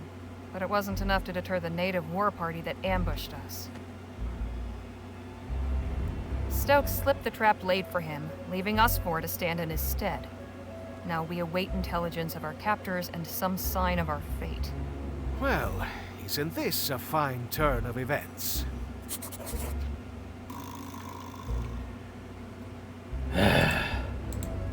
Must be for storage. Completely empty. Wonder what they use these for. Head catchers would be my guess. Hey, it's so funny. It was not meant to be. This basket's full of soap. Yeah, at least we can keep clean. Uh-huh. Except there is no water in here. Then let's hope we can get out of here soon. Can I take one?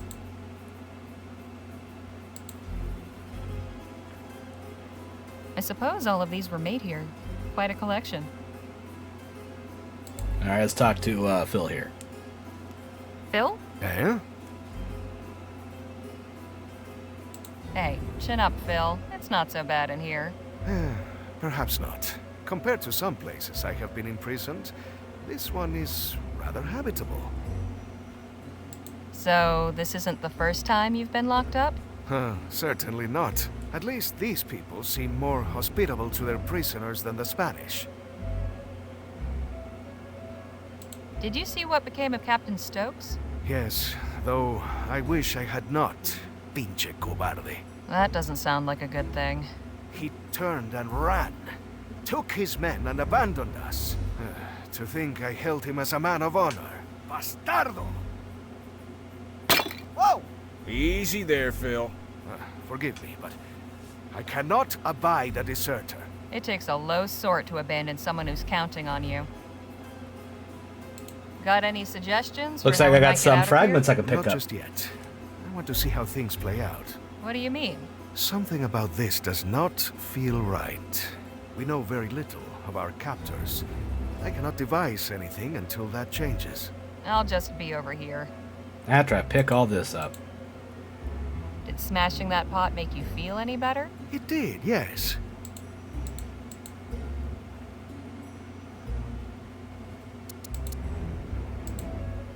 This ceramic shard's got a very sharp edge. A block of soap. Now, if only I had some water. Smells like lye. All right, Danny, stop moving. I can't click on you. Hey, Danny? What is it? Relax, Danny. It'll be okay. You think so? Sure. If these folks meant us any harm, they wouldn't have bothered capturing us. I didn't think of it that way. I sure hope you're right. You and Jake must have gotten into scrapes like this before, right? Well, I have, yes. Although it was before I met Jake. But is this really the time for stories? Fair enough. Perhaps another time. Were you able to see how Captain Stokes fared? I lost sight of him when I got knocked off my horse. Can't believe he just left us. Why would he do that? Got any thoughts on how we might get out of here? He took my guns, so... No, really. You should ask Jake. He's the one with all the clever tricks. It's quite ornate. Brightens the place up, I suppose. It is noble to find beauty in dark moments, but perhaps not so very useful. Yeah, but you know. Hey, Jake? Miss Lejeune.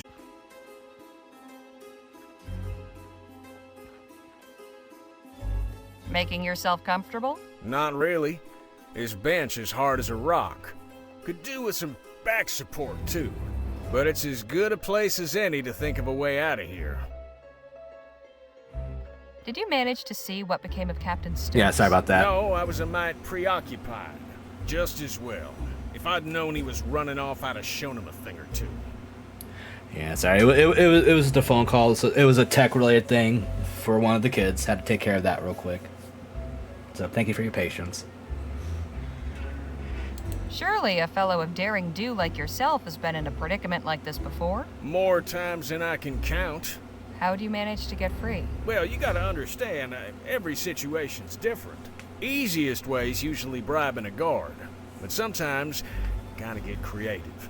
Well, there's one time But no, that wouldn't work here. Why not? 'Cause I'd need a few things, and coming by them in here will be next to impossible. If you've got a plan, it's at least worth trying. I reckon you're right.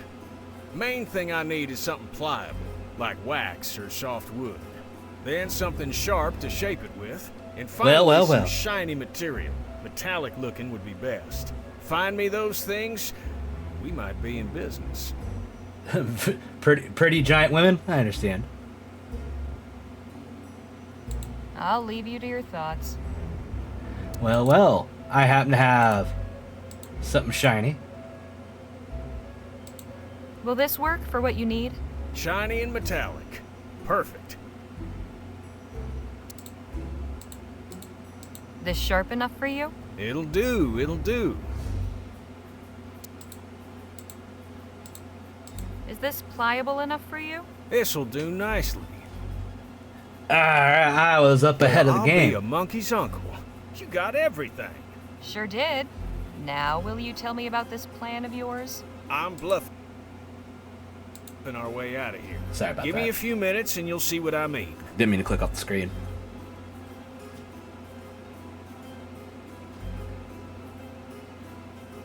Voila. Carved a gun out of soap and wrapped it in tinfoil? That's right. It's certainly creative, I'll give you that. Necessity is the mother of invention, as they say. Anyhow, soon as somebody comes in, I'll draw this and catch them off guard. You knock them out in the confusion, and we make our escape. And you have confidence this will work? These folk don't know firearms, they can't tell the difference. But, what if... Hello in there? I'm coming inside. Well, ain't this for ho!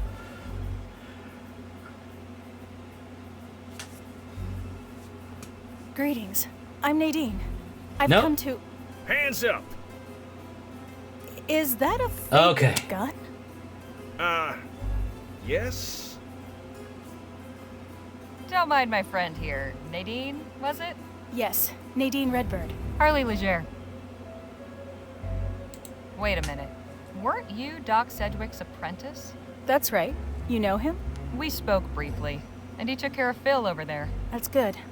I do miss working with him. Does that mean That's this for is sure. a medical call? The chief sent me to make sure none of you were hurt. She also wants to speak with whoever's in charge of your group. That would be me. All due respect, sir, but after that little trick you just pulled, you're out of the running. I'll go then. All right, come with me.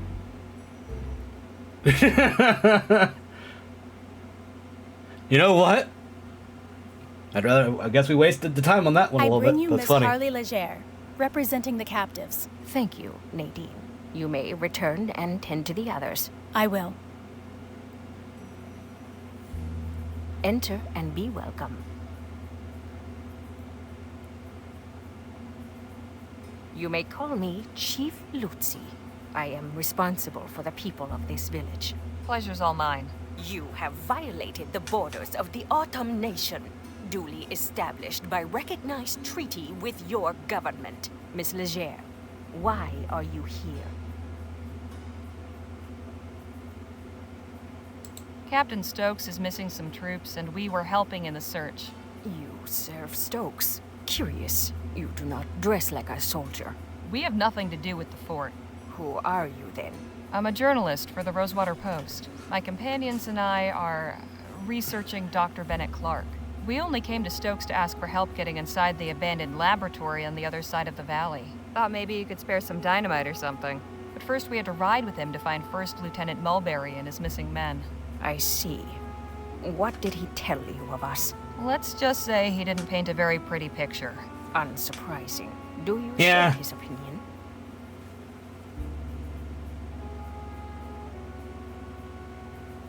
Not at all. Stokes is just some windbag I met this morning. I'll make up my own mind. That is good to know. The Autumn mean you no harm, Miss Legere. However, for months, the fort soldiers have routinely violated our borders and harassed What? our people. Just Government last night, run by a white band of them people? came, led by this Violating treaties Mulberry. with They native attacked us in our peoples that they fields have and set fire subjugated to in our various crops. ways and, led through genocides? I am utterly shocked. Look at my shocked face. Do you see it? Do you see my shocked face? How shocked am I? Ooh, so shocked. Yeah, it tracks. It tracks.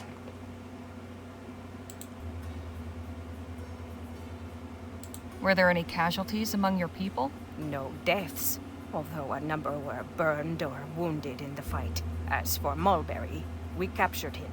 He is under guard in one of our empty storehouses. Stokes has turned our village into a prison, and now he is recruiting civilians to come after us. I fear this will not end until everything we have has been turned to ash. But I cannot allow that. Something must be done. You're right. Can we help you in any way? I believe so. And you can get what you're after as well. I'm listening. Our scouts have observed an army wagon making regular deliveries to the fort from Rosewater. It comes in the night, when few others are willing Really? to travel. And always it arrives a day or two after the train stops in town. Then that would be tonight?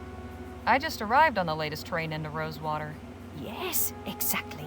I cannot know for sure, but I believe this wagon carries supplies, along with weapons and munitions. The soldiers use these to strengthen themselves, then come and deprive us of what little we have. If you and your people were to obtain them, it would be to our mutual benefit. We would have a means of defense. You would have the tools to enter this laboratory, and Stokes would be deprived of his armaments.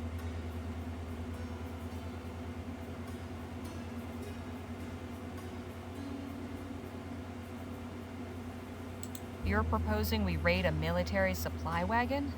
That sounds awfully risky. Our peaceableness has bought us no safety. In doing nothing, we risk extermination at the hands of these men. Tonight, then, huh? Tonight, or not at all. The cover of darkness will be to your advantage. Our scouts have also noted that only 2 men guard the wagon. Okay. Guess I'd better tell the others and get to planning. You are welcome to rest here in the meantime. Thank you, Chief Lutzi. May the Earthmaker guide you. Yep, no, I just want to make sure it's like, are you sure this is risky? Okay. I'm not gonna disagree with it. Everyone in good shape? Mr. Luo has some minor bruising, but your friends are otherwise healthy. Good to know. Hey, fellas, come on out here. We got some business to discuss. I take it your meeting with the chief went well?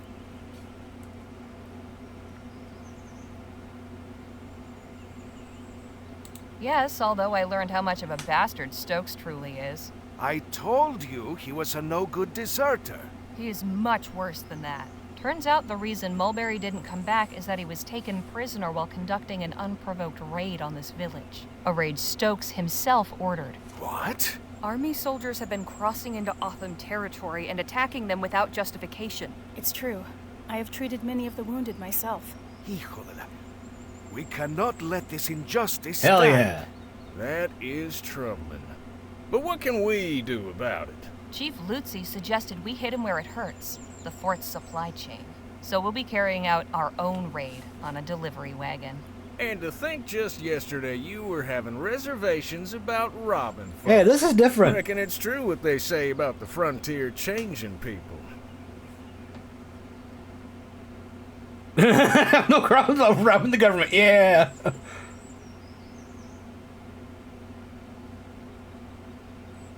Oh, what do I say? It may be stealing, but we're doing it to help the Otham. I can live with Let's do it that way for now. Sometimes one must perform distasteful acts in service of a righteous cause. Now listen up, because we've got some preparations to make. And the wagon will be coming through tonight, according to the chief. We can get the munitions Phil needs to get us into the lab, along with some weapons and supplies for the Otham. Now the old 1-2 punch. I like it. Only question is, what's the best approach? I'm thinking we create a distraction. We get the wagon to stop, then you and I keep the driver occupied while Danny and Phil sneak the stuff out. I prefer a more direct approach. You said the wagon was poorly guarded, eh? We have enough fighters to overpower them. When they see they are outmatched, we should be able to take what we need without firing a shot. Wouldn't it be better to do this without drawing any attention? You could set up a roadblock, then sneak out what you need while they investigate. All good plans. Have you got anything, Danny? No, but I think we should be careful. Something like this could so easily go wrong. So, what's it going to be? Ooh.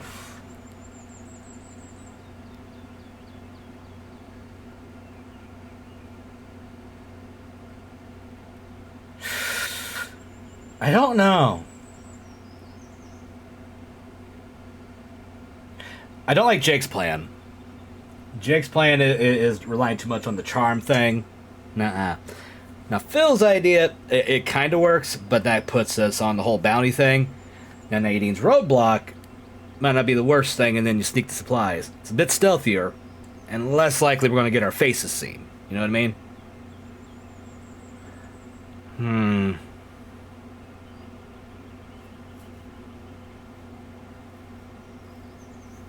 I'm going with Nadine on this one, I think.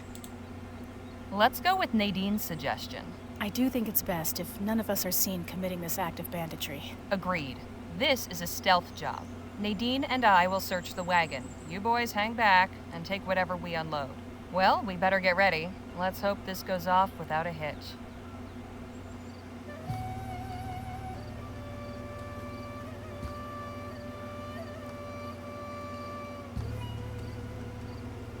What in tarnation? What's all this crap in the road? Oh, they don't pay me enough for this. Buford, get up here and help me. Buford, get out here! We should hurry. I don't think we'll have long. No indication of what's inside. The fort's soldiers are definitely well lubricated. They're all marked Rosewater. Isn't this delivery coming from Rosewater? These crates are marked Beaumont. It's strange that there are so few compared to the others. Well, well, isn't this fancy? Judging from the smell, this is cornflour. Seems to be full of pickled fish. This looks promising. Not while that crate's sitting. Oh, it's not what I'm trying to hit. They're all marked Isn't this... Looks like it's full of apple. Help me with this, would you, Nadine?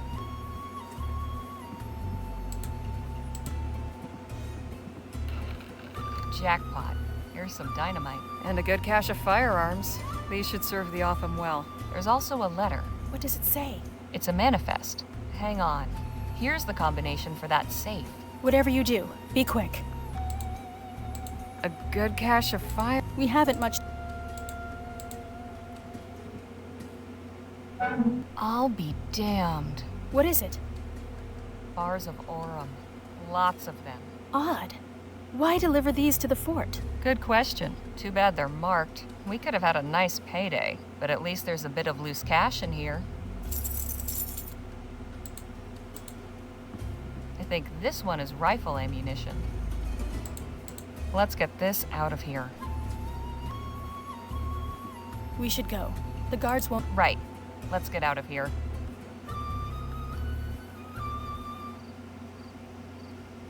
You have come back to us. Did you obtain what you needed? Yes. With this dynamite, getting into the lab will be quite easy. Then I am glad the raid proved fruitful. Chief Lutzi, I am curious. Now that you can arm your people, what is your plan? I can certainly understand your curiosity, General Marquez. You know me?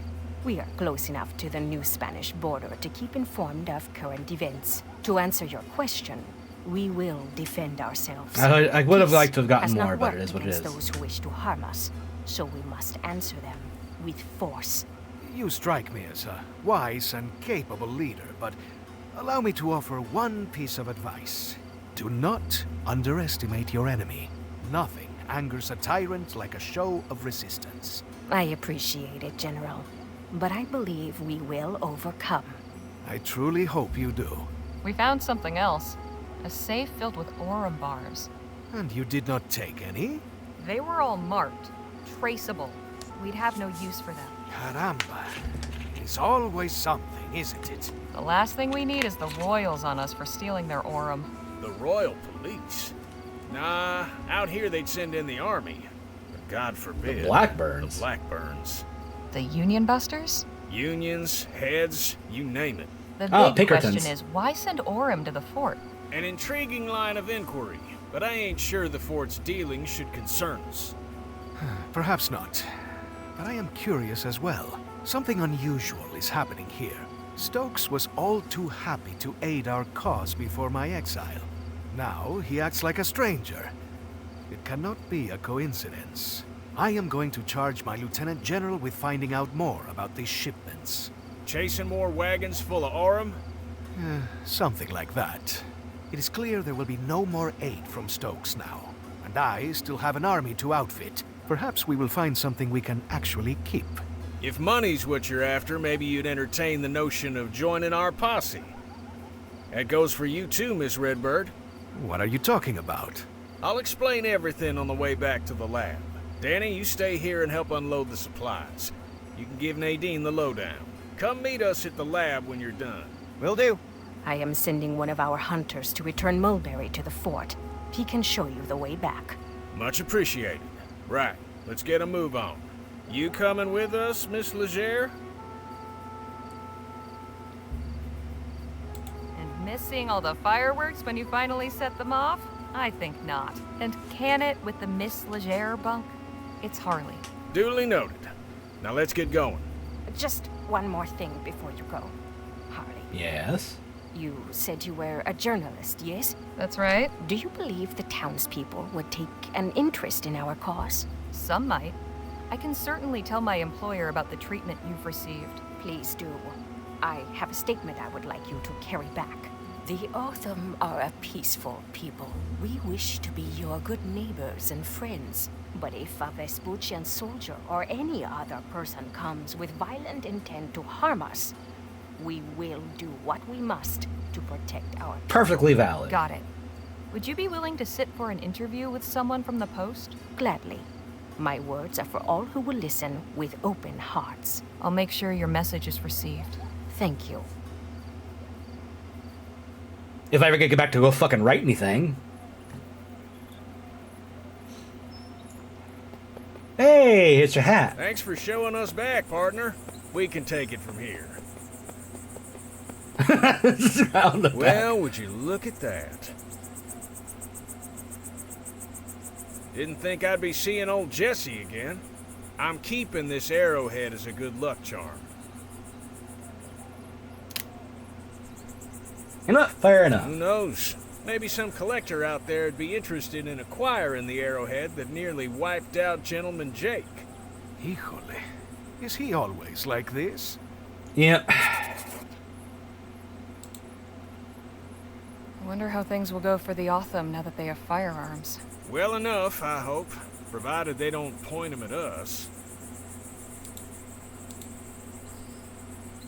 The flag Stokes was carrying. Pity it's in such a sorry state. I shouldn't leave this here. It's good to see someone who respects their country. Not that's a country worth respecting. Hey, Phil, let's talk. What about? So how did you wind up here in Vespuccia? That is a very long story, and I do not wish to relate it now. Perhaps another time? Fair enough. I have to ask, what went on at the Yes, this Rosewater is actually a Post? good question. That so-called newspaper editor dared to write that the People's Revolution was over, that we had been crushed by the forces of the Spanish army. Defeated, we will not abandon our cause. I demanded a correction. What did I get instead? A defenestration. Rough break. Yes. Right. Carry on. Can we talk? What's on your mind? 'Cause you know I've been wondering about the Otham. What do you suppose will happen to them now that they're armed with guns?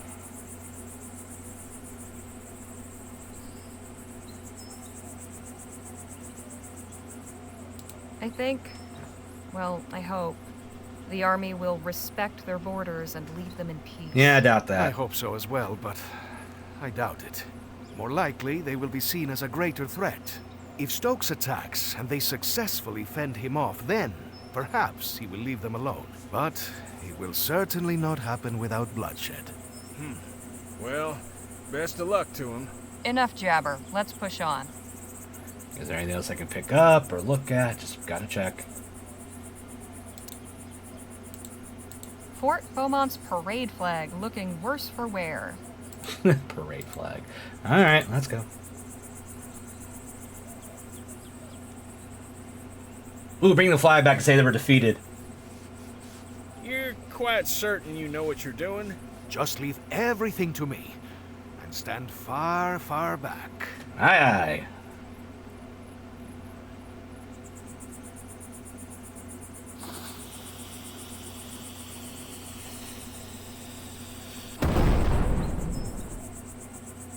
Nice.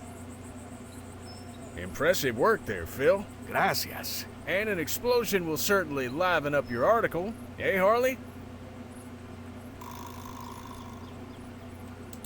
Let's do some quick talking. Hey, Phil, let's talk. What about? Never mind. Right? No point in I thought I was gonna have like some observation. Nah, it'll just be the same shit we already tried to talk about. Hello. Well, slap my behind and call me Betsy. Alright, Betsy. Not sure what I was expecting to find, but it wasn't this. It has been completely ransacked. Still, there's gotta be some indication of where Clark took his money. Let's take a look around. But watch yourselves. No telling what any of these doohickeys might be capable of. Looks like it's connected to the door somehow. And that wire runs to the console back there. Won't do us any good if there's nothing powering this place, though. Yeah, let's see what you got here. I can't see through. The window is too grimy. Okay, what's this? A wooden mannequin in a cage? I have so many questions. You sure you want them answered? Probably.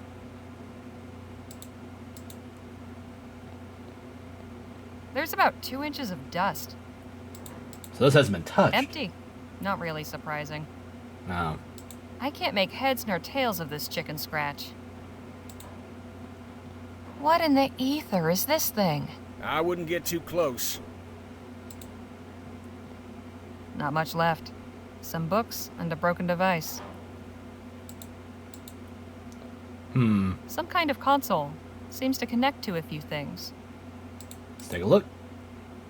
Is this some kind of combination or code? Okay. One of 4 dials. It's anyone's guess what they do.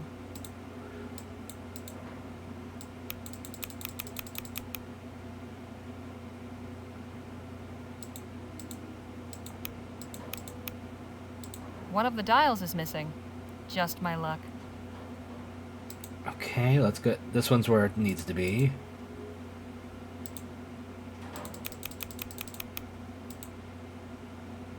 TT-180. Must be this contraption's model number. Ah, it's for the door. Got it. It was in that letter. Alright, let's see. This Clark fellow was into some strange things, wasn't he? I'm starting to understand why he chose to do his work out in the middle of nowhere. Mm-hmm. This may have held something interesting once, but now it's just lodging for spiders. This must be where Clark parked his rear during his experiments. Can we talk? What's on your mind? This place sure is something, isn't it? I admit, I never gave much credence to all that ethericity business, but seeing all them contraptions and appurtenances, let's just say it's given me a new appreciation for Clark's tenacity. Enough jabber. Let's push on. It's gotta be something I can pick up. So I can knock that fucking toolbox Hey, Phil, down. let's talk. What about? Clark's lab is really quite something, wouldn't you agree? Yes, something unnatural. Something perverse. What possessed him to undertake this research is beyond me. Right. Carry on. Anything interesting in there? Not really. Probably why they were left behind. I can't begin to fathom what these contraptions are for. Nothing of use to us. Looks like a toolbox. What's it doing all the way up there? Way too high for me. Want me to give you a boost? Nah, I still couldn't reach. I'll think of something else. Maybe this will help. Then again, maybe not. Well, fuck.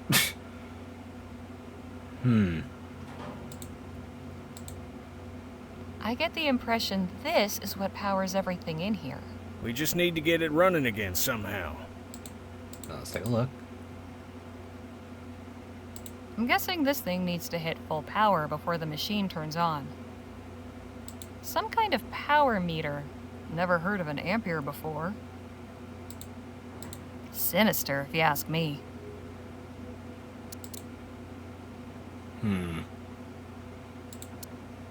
Wait. I have an idea.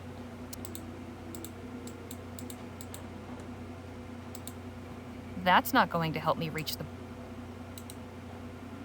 Alright, let's go. Is there another area? No. Okay, let's go back.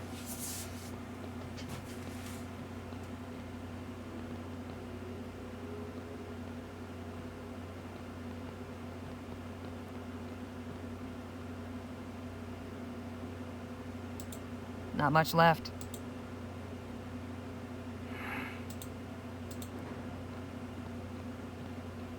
Empty. Can we talk? What's up? Any clever ideas to get to that confounded box? Not too many, I'm afraid. Might I borrow that arrowhead for a spell? By all means. Maybe it'll bring... Hang on, I've got an idea. Why don't you just shoot the box down? Beg pardon? Let's put that gunslinging know-how of yours to work. I may be a showman, but I ain't a performing monkey. It's as I said about those bottles. I never perform sharpshooting tricks without a crowd. Uh-huh. Enough jabber. Danny's doing the shooting.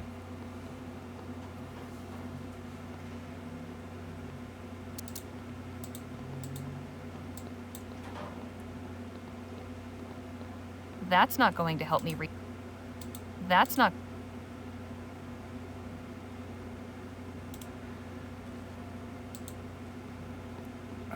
Okay. I guess the arrowhead's for over here.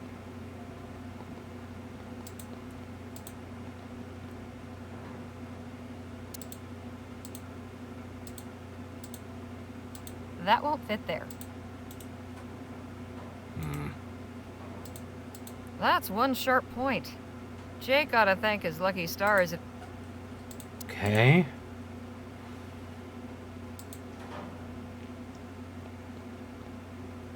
At least Dr. Clark practiced fire. I can't really see through the porthole, but it looks dense in there. No handle. Damn it. Hey, Phil? What about? Can you think of any... I'm afraid reaching high thing.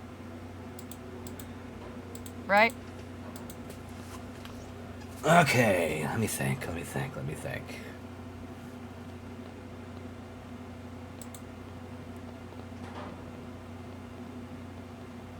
I can't begin to Nothing.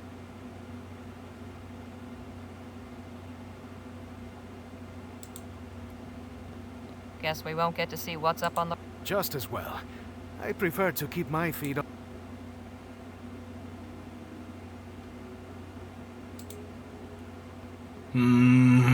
This may have held something interesting. Let me see if I can insist. Can we talk? What's up? Crowd be damned.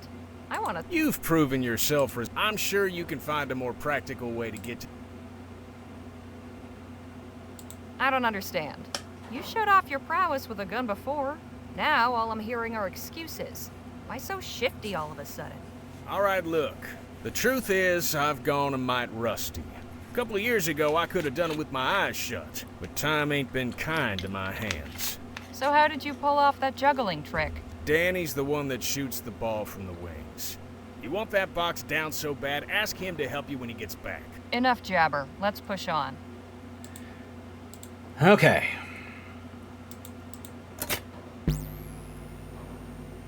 No good. There's some power getting through, but it needs... I bet getting power to all 3 of these meters will... Okay, but... Aha! Aha! I bet the machine's guts are behind the... Aha! Arrowhead! I can brain! Let's see if this works. Yeah! I brained! That did it. Yeah! Oh!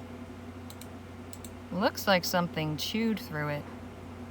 No wonder the power's not getting through. This wire's all corroded. How do I handle this? There's a thought, but this is way too big. That muck's too solidified to... Okay, can I scrape it I off? could try scraping it, but I don't want to risk cutting the... Let's take a look at it real quick. No good. There's some power getting through, but it needs more. Looks a bit worse for wear. Just have to get it working.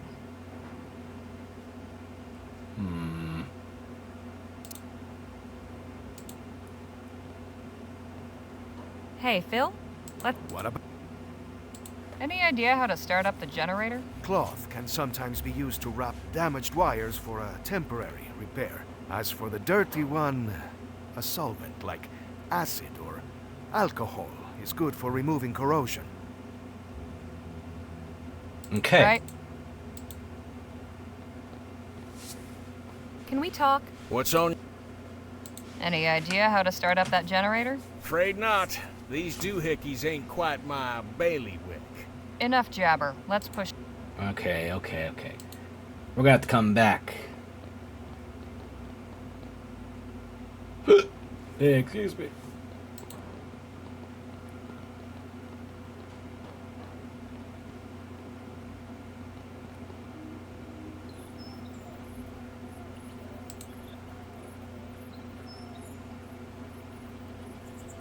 Dr. Clark really liked his sound.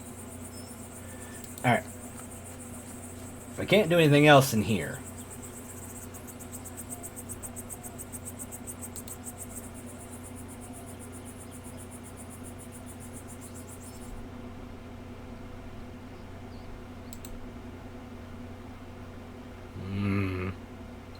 Oh! Dios mío. What is this abomination? I like it. Folks, interested in learning about Coltit's miracle elixir? Coltits? Of course we are, little lady. Coltits. Then Okay. step on over here. Oh my god. Boy, oh boy, I sure wish I was you. Beg pardon? Why, today's your lucky day. Is that right? Yes, sirree. You're just in time to experience the travesty of Xander Coltit III's miracle elixir. The what now? Oh, dang. I mean, the majesty of Xander Coltit III's miracle elixir. My name is Olivia Coltit, and I'm here to answer all your questions. Sorry, about that last name just gets me. evolutionary New medication. I'm 5. Are you sure you don't mean revolutionary new medication? That's what I said. So, do you want to hear about it or not? Sure.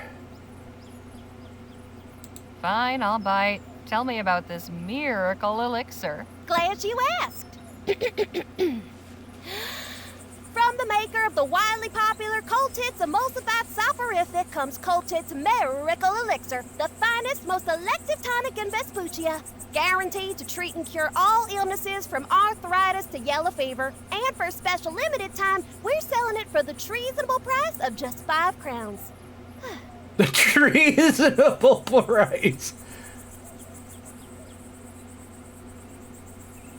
Sounds pretty miraculous, all right. What's in this elixir, anyway? Oh, I don't know. Daddy's the one who makes it. Oh, but I know he gets his secret ingredient from some lady named Ethel. He always talks Ethel. about her when he makes a new batch. Ah. 5 crowns seems a bit pricey. How about I give you 2 instead? Sorry, ma'am. Daddy told me not to hackle. All right, give me a bottle. Yay! Thanks, ma'am. We're gonna need a solvent anyway. How about your friends? Want 2 more for them? We'll share. Oh, okay. If you change your mind, you know where to find me. And if we're gone by then, well, best of luck to you. You wouldn't happen to be related to a kid in Rosewater named Jem, would you? No, ma'am. Far as I know, I'm a lonely child. The fucking dialogue for this kid, I love it. Why are you parked in the middle of the desert when there's a town full of potential customers not 2 miles from here? Oh, I'm just minding the wagon while my daddy's doing his business at the Oh. farm. But he told me to stand out here and detract anybody who might come by. And has Did he? anyone else come by? Oh, sure. Tons of folk. Only one who didn't stop was a feller on horseback. Too bad, 'cause the guy he was hauling looked like he could have used some elixir. Uh-huh. I think I've heard it. It was a... How are you holding up, Jake? Oh, just fine, just fine. Hey, Phil? What up? Right? Alright, let me take a look at this. Professor Xander Coltit III's miracle elixir. Guaranteed to cure what ails you. I'm sure that's the case if what ails you is sobriety. Whew! That'll put hairs on your chest. Can I use that to cut this? I hope this isn't considered treason. Aha! Look at my braining! Professor Xander Coltit III. Good medicine for good people. My guess is the primary ailment these folks cure is swollen purses. I'm sure there's a lesson here about the laws of supply and demand.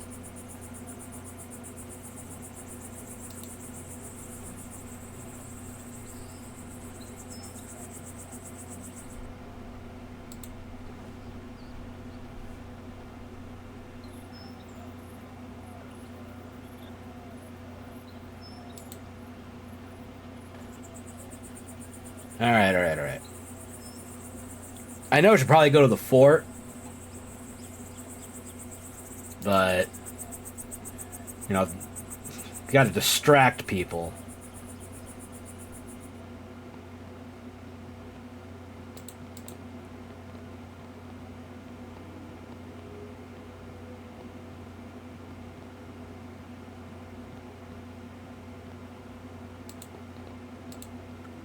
All right, we got our cloth.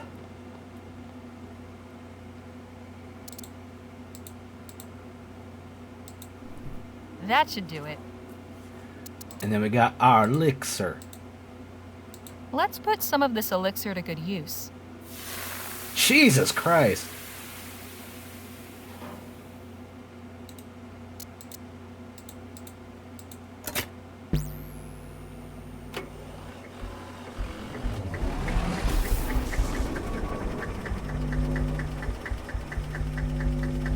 Fantastic.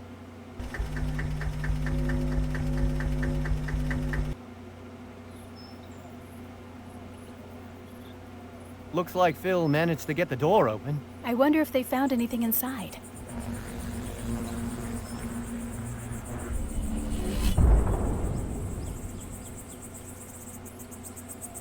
I'd say so, yes. We are up and running. Impressive. This technology is amazing. What did this Clark fellow intend to do with such power? I'm beginning to wonder about that myself.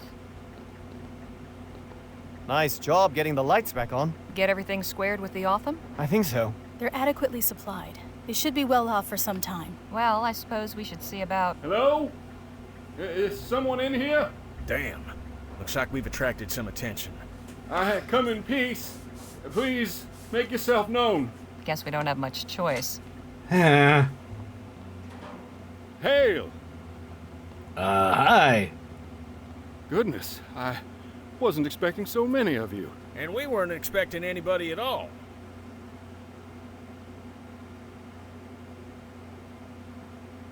And just who might you be? I am Paul Burkhart, emissary of the Luminarians. The what? We are disciples of Dr. Clark, protectors of his artifacts and... Oh, God. No kidding. So you must know all about him then. Quite so.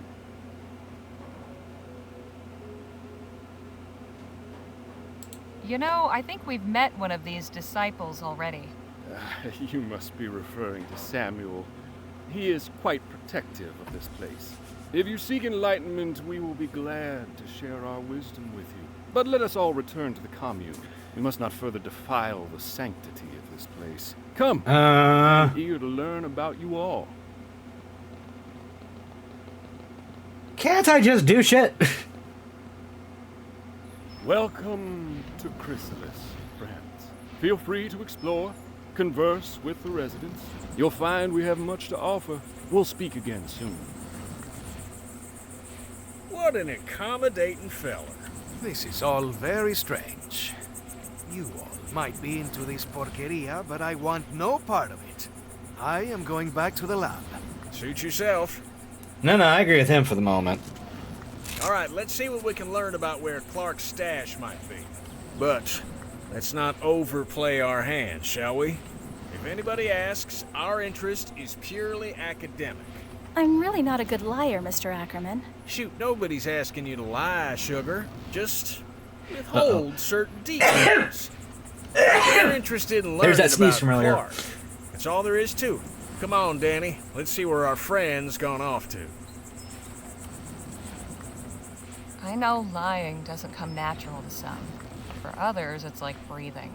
Don't take this amiss, but if you'd like some pointers, sometimes it's good to be able to keep certain things to yourself you don't want everybody and his uncle to know. Oh, All right.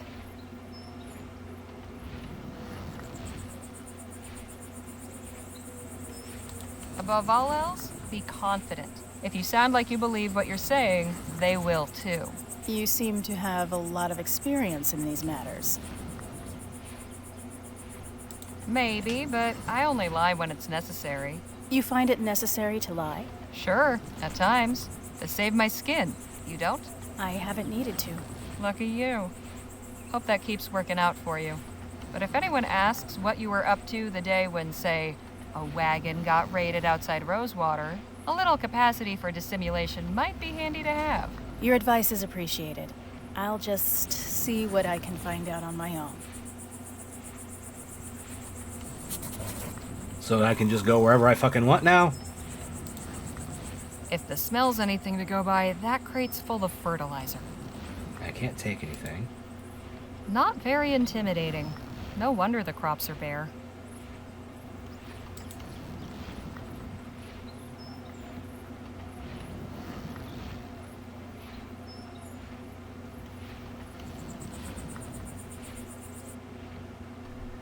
I can't be seeing things. Danny and Nadine saw that strange haze too. There's nothing wrong with my eyes. There must be something wrong with the sky. Let's go back to the fort for a minute.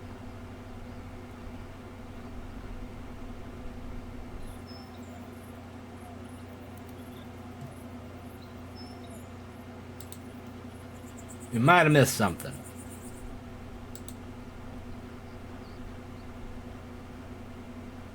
And without our gunslinger, I can't get that fucking box down.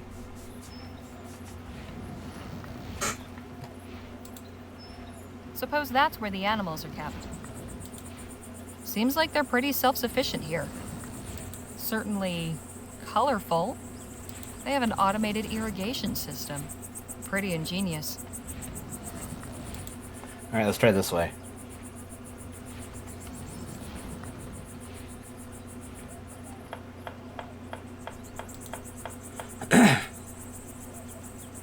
My, that's quite imaginative. Nadine, could we have a word? Of course. You enjoying yourself here? These are good people. I'm glad we met them.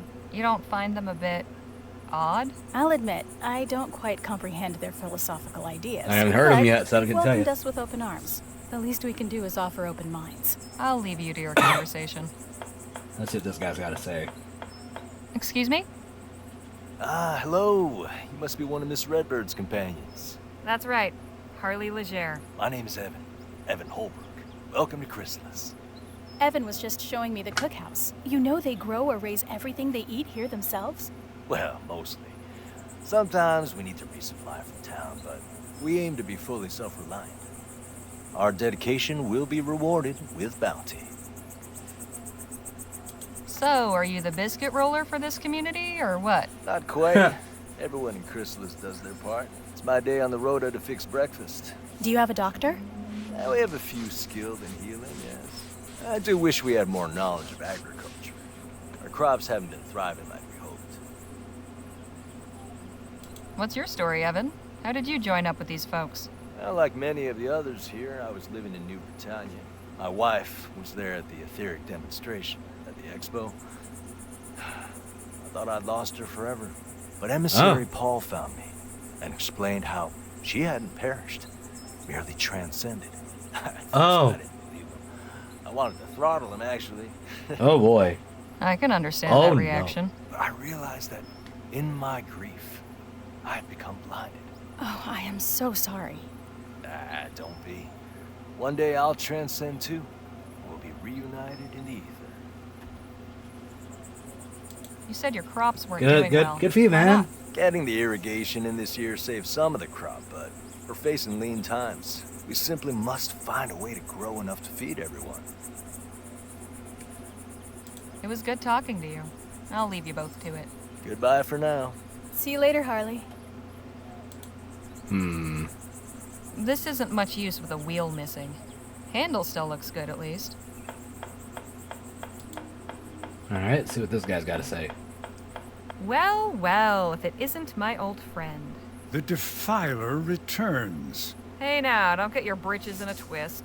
You're a guest of Emissary Paul, so I'm obliged to welcome you. But if you continue casting your shadows of discord over all that is bright here, there will be consequences. Yeah. Now just where do you get off saying I'm casting shadows of discord or whatever? I caught you trespassing outside the laboratory. Then your friend blasted the door off. It was all in the name of research.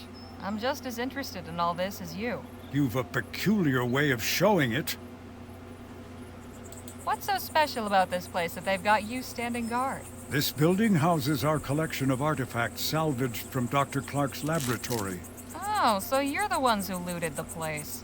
We did not loot it. We saved important items from obscurity and decay. Think I might take a quick peek? Absolutely not. Outsiders are forbidden. What if I brought you a new artifact for your collection? Then I would be very surprised. We've already retrieved everything of value from the laboratory. Even from that locked room? That room is inaccessible. Do not even consider attempting to breach it. I'm gonna have to join this group to get My anywhere. personal business is none of yours. Touchy. I'll leave you to your guarding. Try not to die of boredom. Such attitude. Jesus.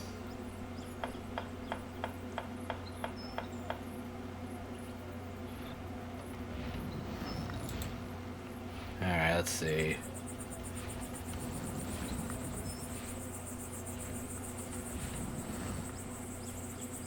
This will be interesting. Hey, Danny? What's going on? So, what's our friend on stage been jabbering about? What hasn't he? This guy makes Jake seem like a silent monk by comparison. Oh, God. Anyway, it's mostly been about Clark, his etheric research in New Britannia, how he built his lab out here after the Expo disaster. Excuse me, miracle, that sort of thing.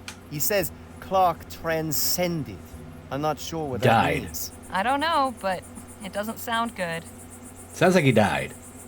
What's your impression of Chrysalis? Well, it's peculiar. Everybody's got a job to do, a way to help. Nobody's left out, and that's nice. But all this stuff about etheric beings? It sounds, Crazy? You said it, not me. Anyhow, I wouldn't mind hanging around a while. I was wondering if you might help me out with something. What? There's a toolbox inside Clark's lab that's out of reach, and I've had no luck getting it down. Think you might put your pistols to the task? I asked Jake to do it, but he said you were the one for the job. I could do that. Yeah. You want to go right now? I'm gonna look around Perhaps not this very instant. No problem. Just ask me again when you're ready. first. Sorry, give me a second. My part of my hand, like right near my wrist, under my thumb's been hurting since yesterday, so I had it wrapped. I'm just taking off the wrap to give it a little air. I'll leave you to the lecture. He does go on, doesn't he? Yeah, let's see what he's got to say. My friends, today we give thanks for our manifold blessings. On this day of celebration, the Evocator's Day of Transcendence. And why do we celebrate today, on the 8-month anniversary? Because 1 is nothing special. 1 is an isolated, selfish, lowly number. But 8 is perfection. 8 is infinity. 8 is the flap of the butterfly's wings. On this day in March of this year, exactly 8 months ago, the luminous ones called Evocator Bennett up to join them in the luminiferous ether. In so Okay, so he doing, died like 8 they months ago? showed us the path of light, where soon we all shall follow. Now our soul sibling Bennett dwells among them in the etheric realm beyond this earth. in a transcendent union of cosmic harmony and peace. The Right. butterflies sure seem to like these flowers. Let's talk to lady here. I hope I'm not interrupting anything. Ah, Harley. Miss Larkin here was just telling me about this fascinating place. Hello and welcome. It's so nice to have visitors. What is it you do around here? Plenty. I help in the fields and in the kitchen, but my particular gift is keeping Chrysalis beautiful and its people inspired. All the murals and paintings you see around the commune are my work. And a fine job you've done. Why, thank you. I agree. You've really managed to liven up this desert with some color. Yes, that was my intent. I'm glad it comes across. It does come across. How did you end up here in Chrysalis? Ethericity always fascinated me. I joined up with the Luminarians when they were passing through Rampton on their way west. We founded Chrysalis here, close to the Evocator's laboratory, and where the veil is parted. The veil? The boundary between our world and the ether. The realm of the cosmos.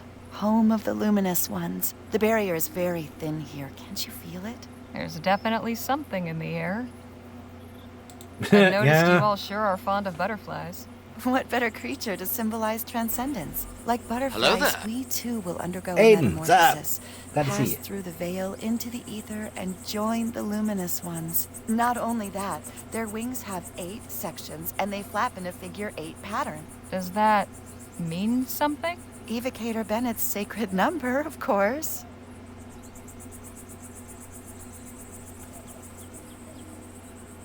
Sorry, I had an itch. Sacred number? What does that mean? The number 8 is very important.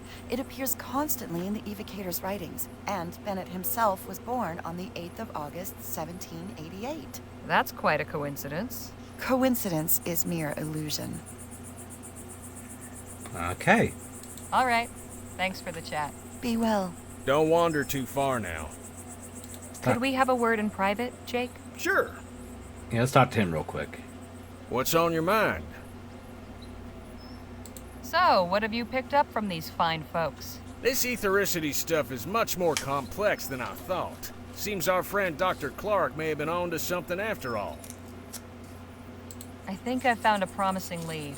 There's a shack on the other side of the commune full of things salvaged from Clark's lab. Only problem is it's being guarded by that first Luminarian we met. Oh, the feller with the tinfoil chapeau? The very same. How can I get past him? He's a peculiar one, but he seems to be the most reverent of these folk. Perhaps you could win him over with a peace offering. There might still be something in the lab that's been overlooked. I'll just leave you to it then. Well, guess we're going to the lab. Let's do it. Hey, Danny? What's going on? Let's go. Okay, there we go. Ah, Phil. There you are. Had enough of those luminous lunatics too, did you? Not entirely. Danny's come to help get that box. That's it, up there. Right. It goes okay. We're Might playing wanna a fun stand game. over It's on this actually a side, sequel to Lamplight City that I played about, what, 2 years ago now almost?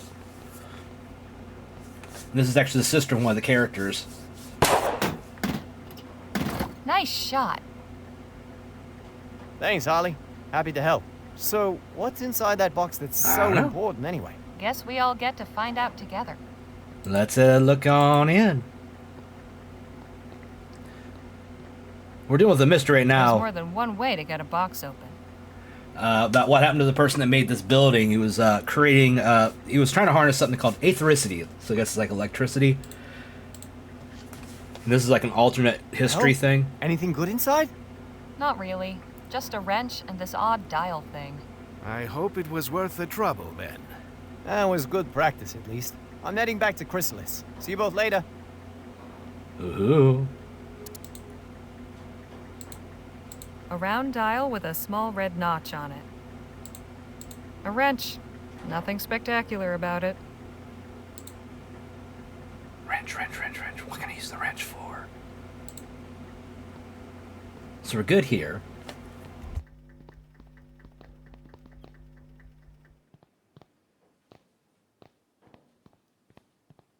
And Now we have our missing dial.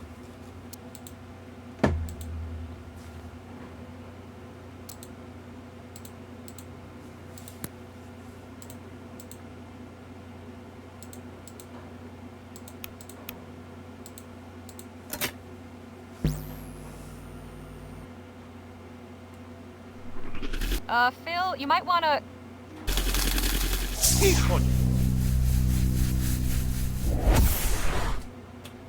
Move. Are you all right? I think so. The cage seems to have absorbed all that energy. Just warn me before you try that again. Understood. So, this console operates equipment by setting the dials in a 4-digit sequence. That means we need to figure out the right code to get the door open.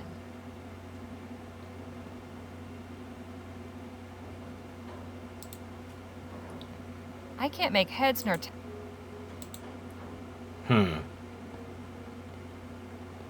I can't see through. The window... A little bit, yeah. Hey, Phil? What about... Any ideas what the code for the door might be? It could be anything. Are you intending to guess it? Unless I find it written somewhere, I don't see any other way. Santa Maria. That could take months. If what is behind that door is so important, then the code itself must be something meaningful to Clark. Maybe you can deduce it by learning more about him. I am certain those payasos at the commune will have plenty to share. A bunch of Clark's things are collected at the commune, but one of the Luminarians is guarding the place. Naturally. Are you seeking a distraction? If you have an idea, I'm all ears. It just so happens I do.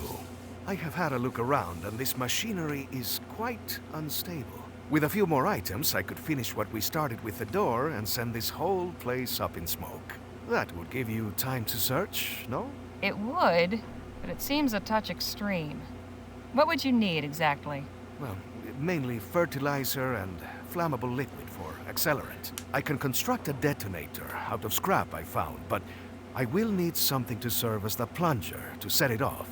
Well, I'll consider it. Yeah, I have a better idea. I found a wrench. I will stay in here.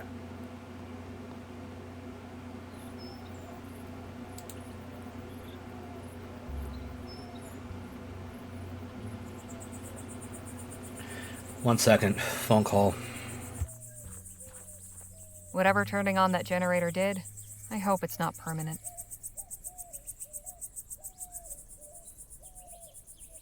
All right then.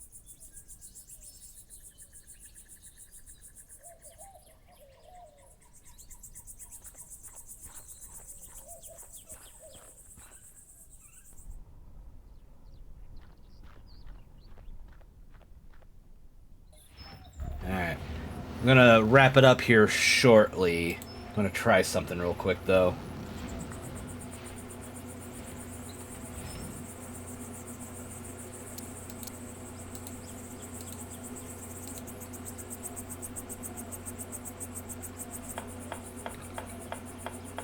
Please don't waste my time with your refuse.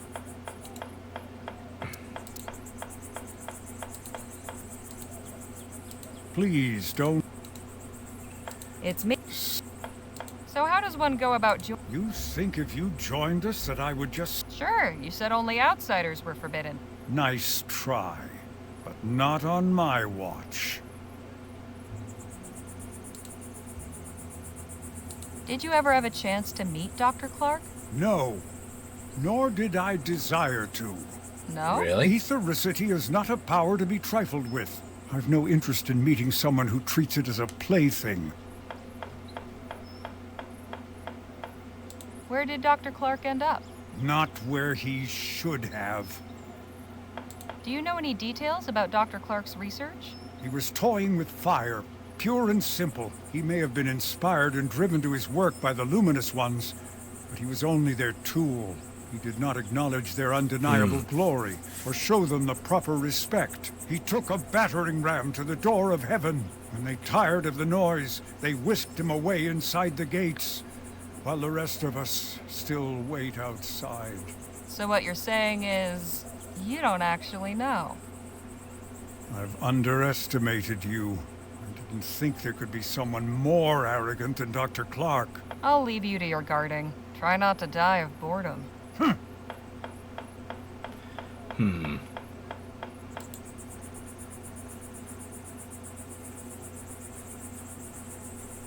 Alright, there is one thing that could be the case.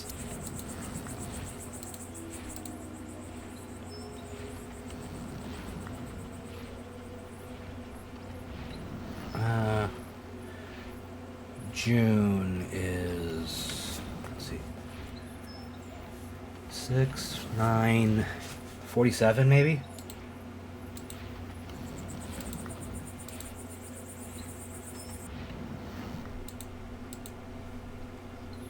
I'm just skipping the walking so we can get inside.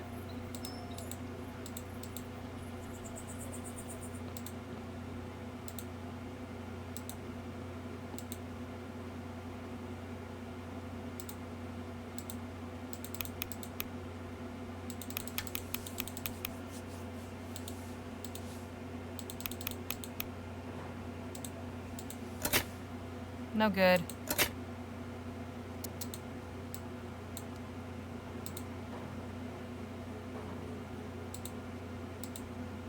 February 12th, 1850. Dr. Clark, I hope this letter finds you well. Upon hearing when they, after it, one with warm repeat.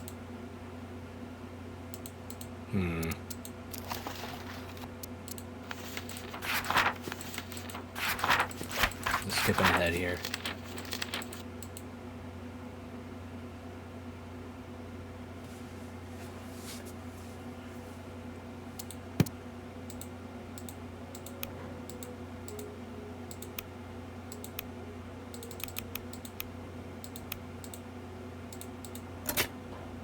Not Clark's birthday.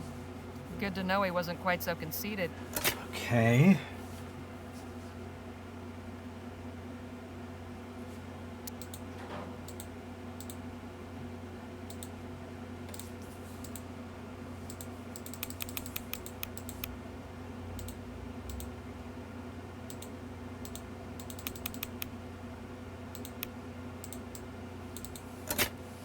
No good.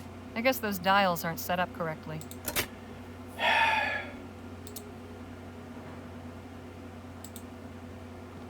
I can't make... Empty. No. Not much left. Some books and a broken... I can't see through. What could the code be? There's more than one way to... Seems to be working now. It's working again.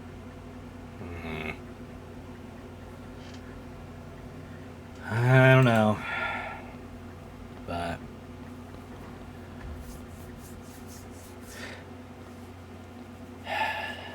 I think this is where we're gonna have to call it, unfortunately. I have some running to do and some stuff to take care of. So we're gonna start wrapping up. Alrighty. Get some music playing. There we go. Yep. That was the first part of our playthrough of Rosewater. It was just one of those things where I had some time today, but I have to get ready to go get the kids, and I have to help get some grocery stuff in here in a few minutes, so I'm gonna have to cut short. Maybe if I have some time, maybe I'll come back later tonight and do a little bit more. Make it a double stream kind of day, but I don't know yet. We'll have to wait and see. If not today, maybe sometime in the next few days, I'll jump on and we'll play some more, because I'm having fun with this. Oh, excuse me. I think I prefer the setting of Lamplight City because I like the kind of Sherlock Holmesian detective stuff, but I'm liking this so far, and the dev behind the game, really cool guy. He's put a lot of work in. So if you want to see more Rosewater, be sure to check out the next time I stream. There's an easy way to do that. You can do so by doing all the following. You know, you can follow me right here on Twitch. I hit the wrong thing. That'll be our raid message for later. But yeah, follow me right here on Twitch at twitch.tv/Sandros. You can also keep up with me over on Blue Sky. I post when I go live there. You can join the Discord server, come and hang out, chat with myself and other awesome people. You'll also know when I go live because I ping there, and you can join in for stuff like the Doctor Who kind of watch-along/listen-along thing we do on Mondays.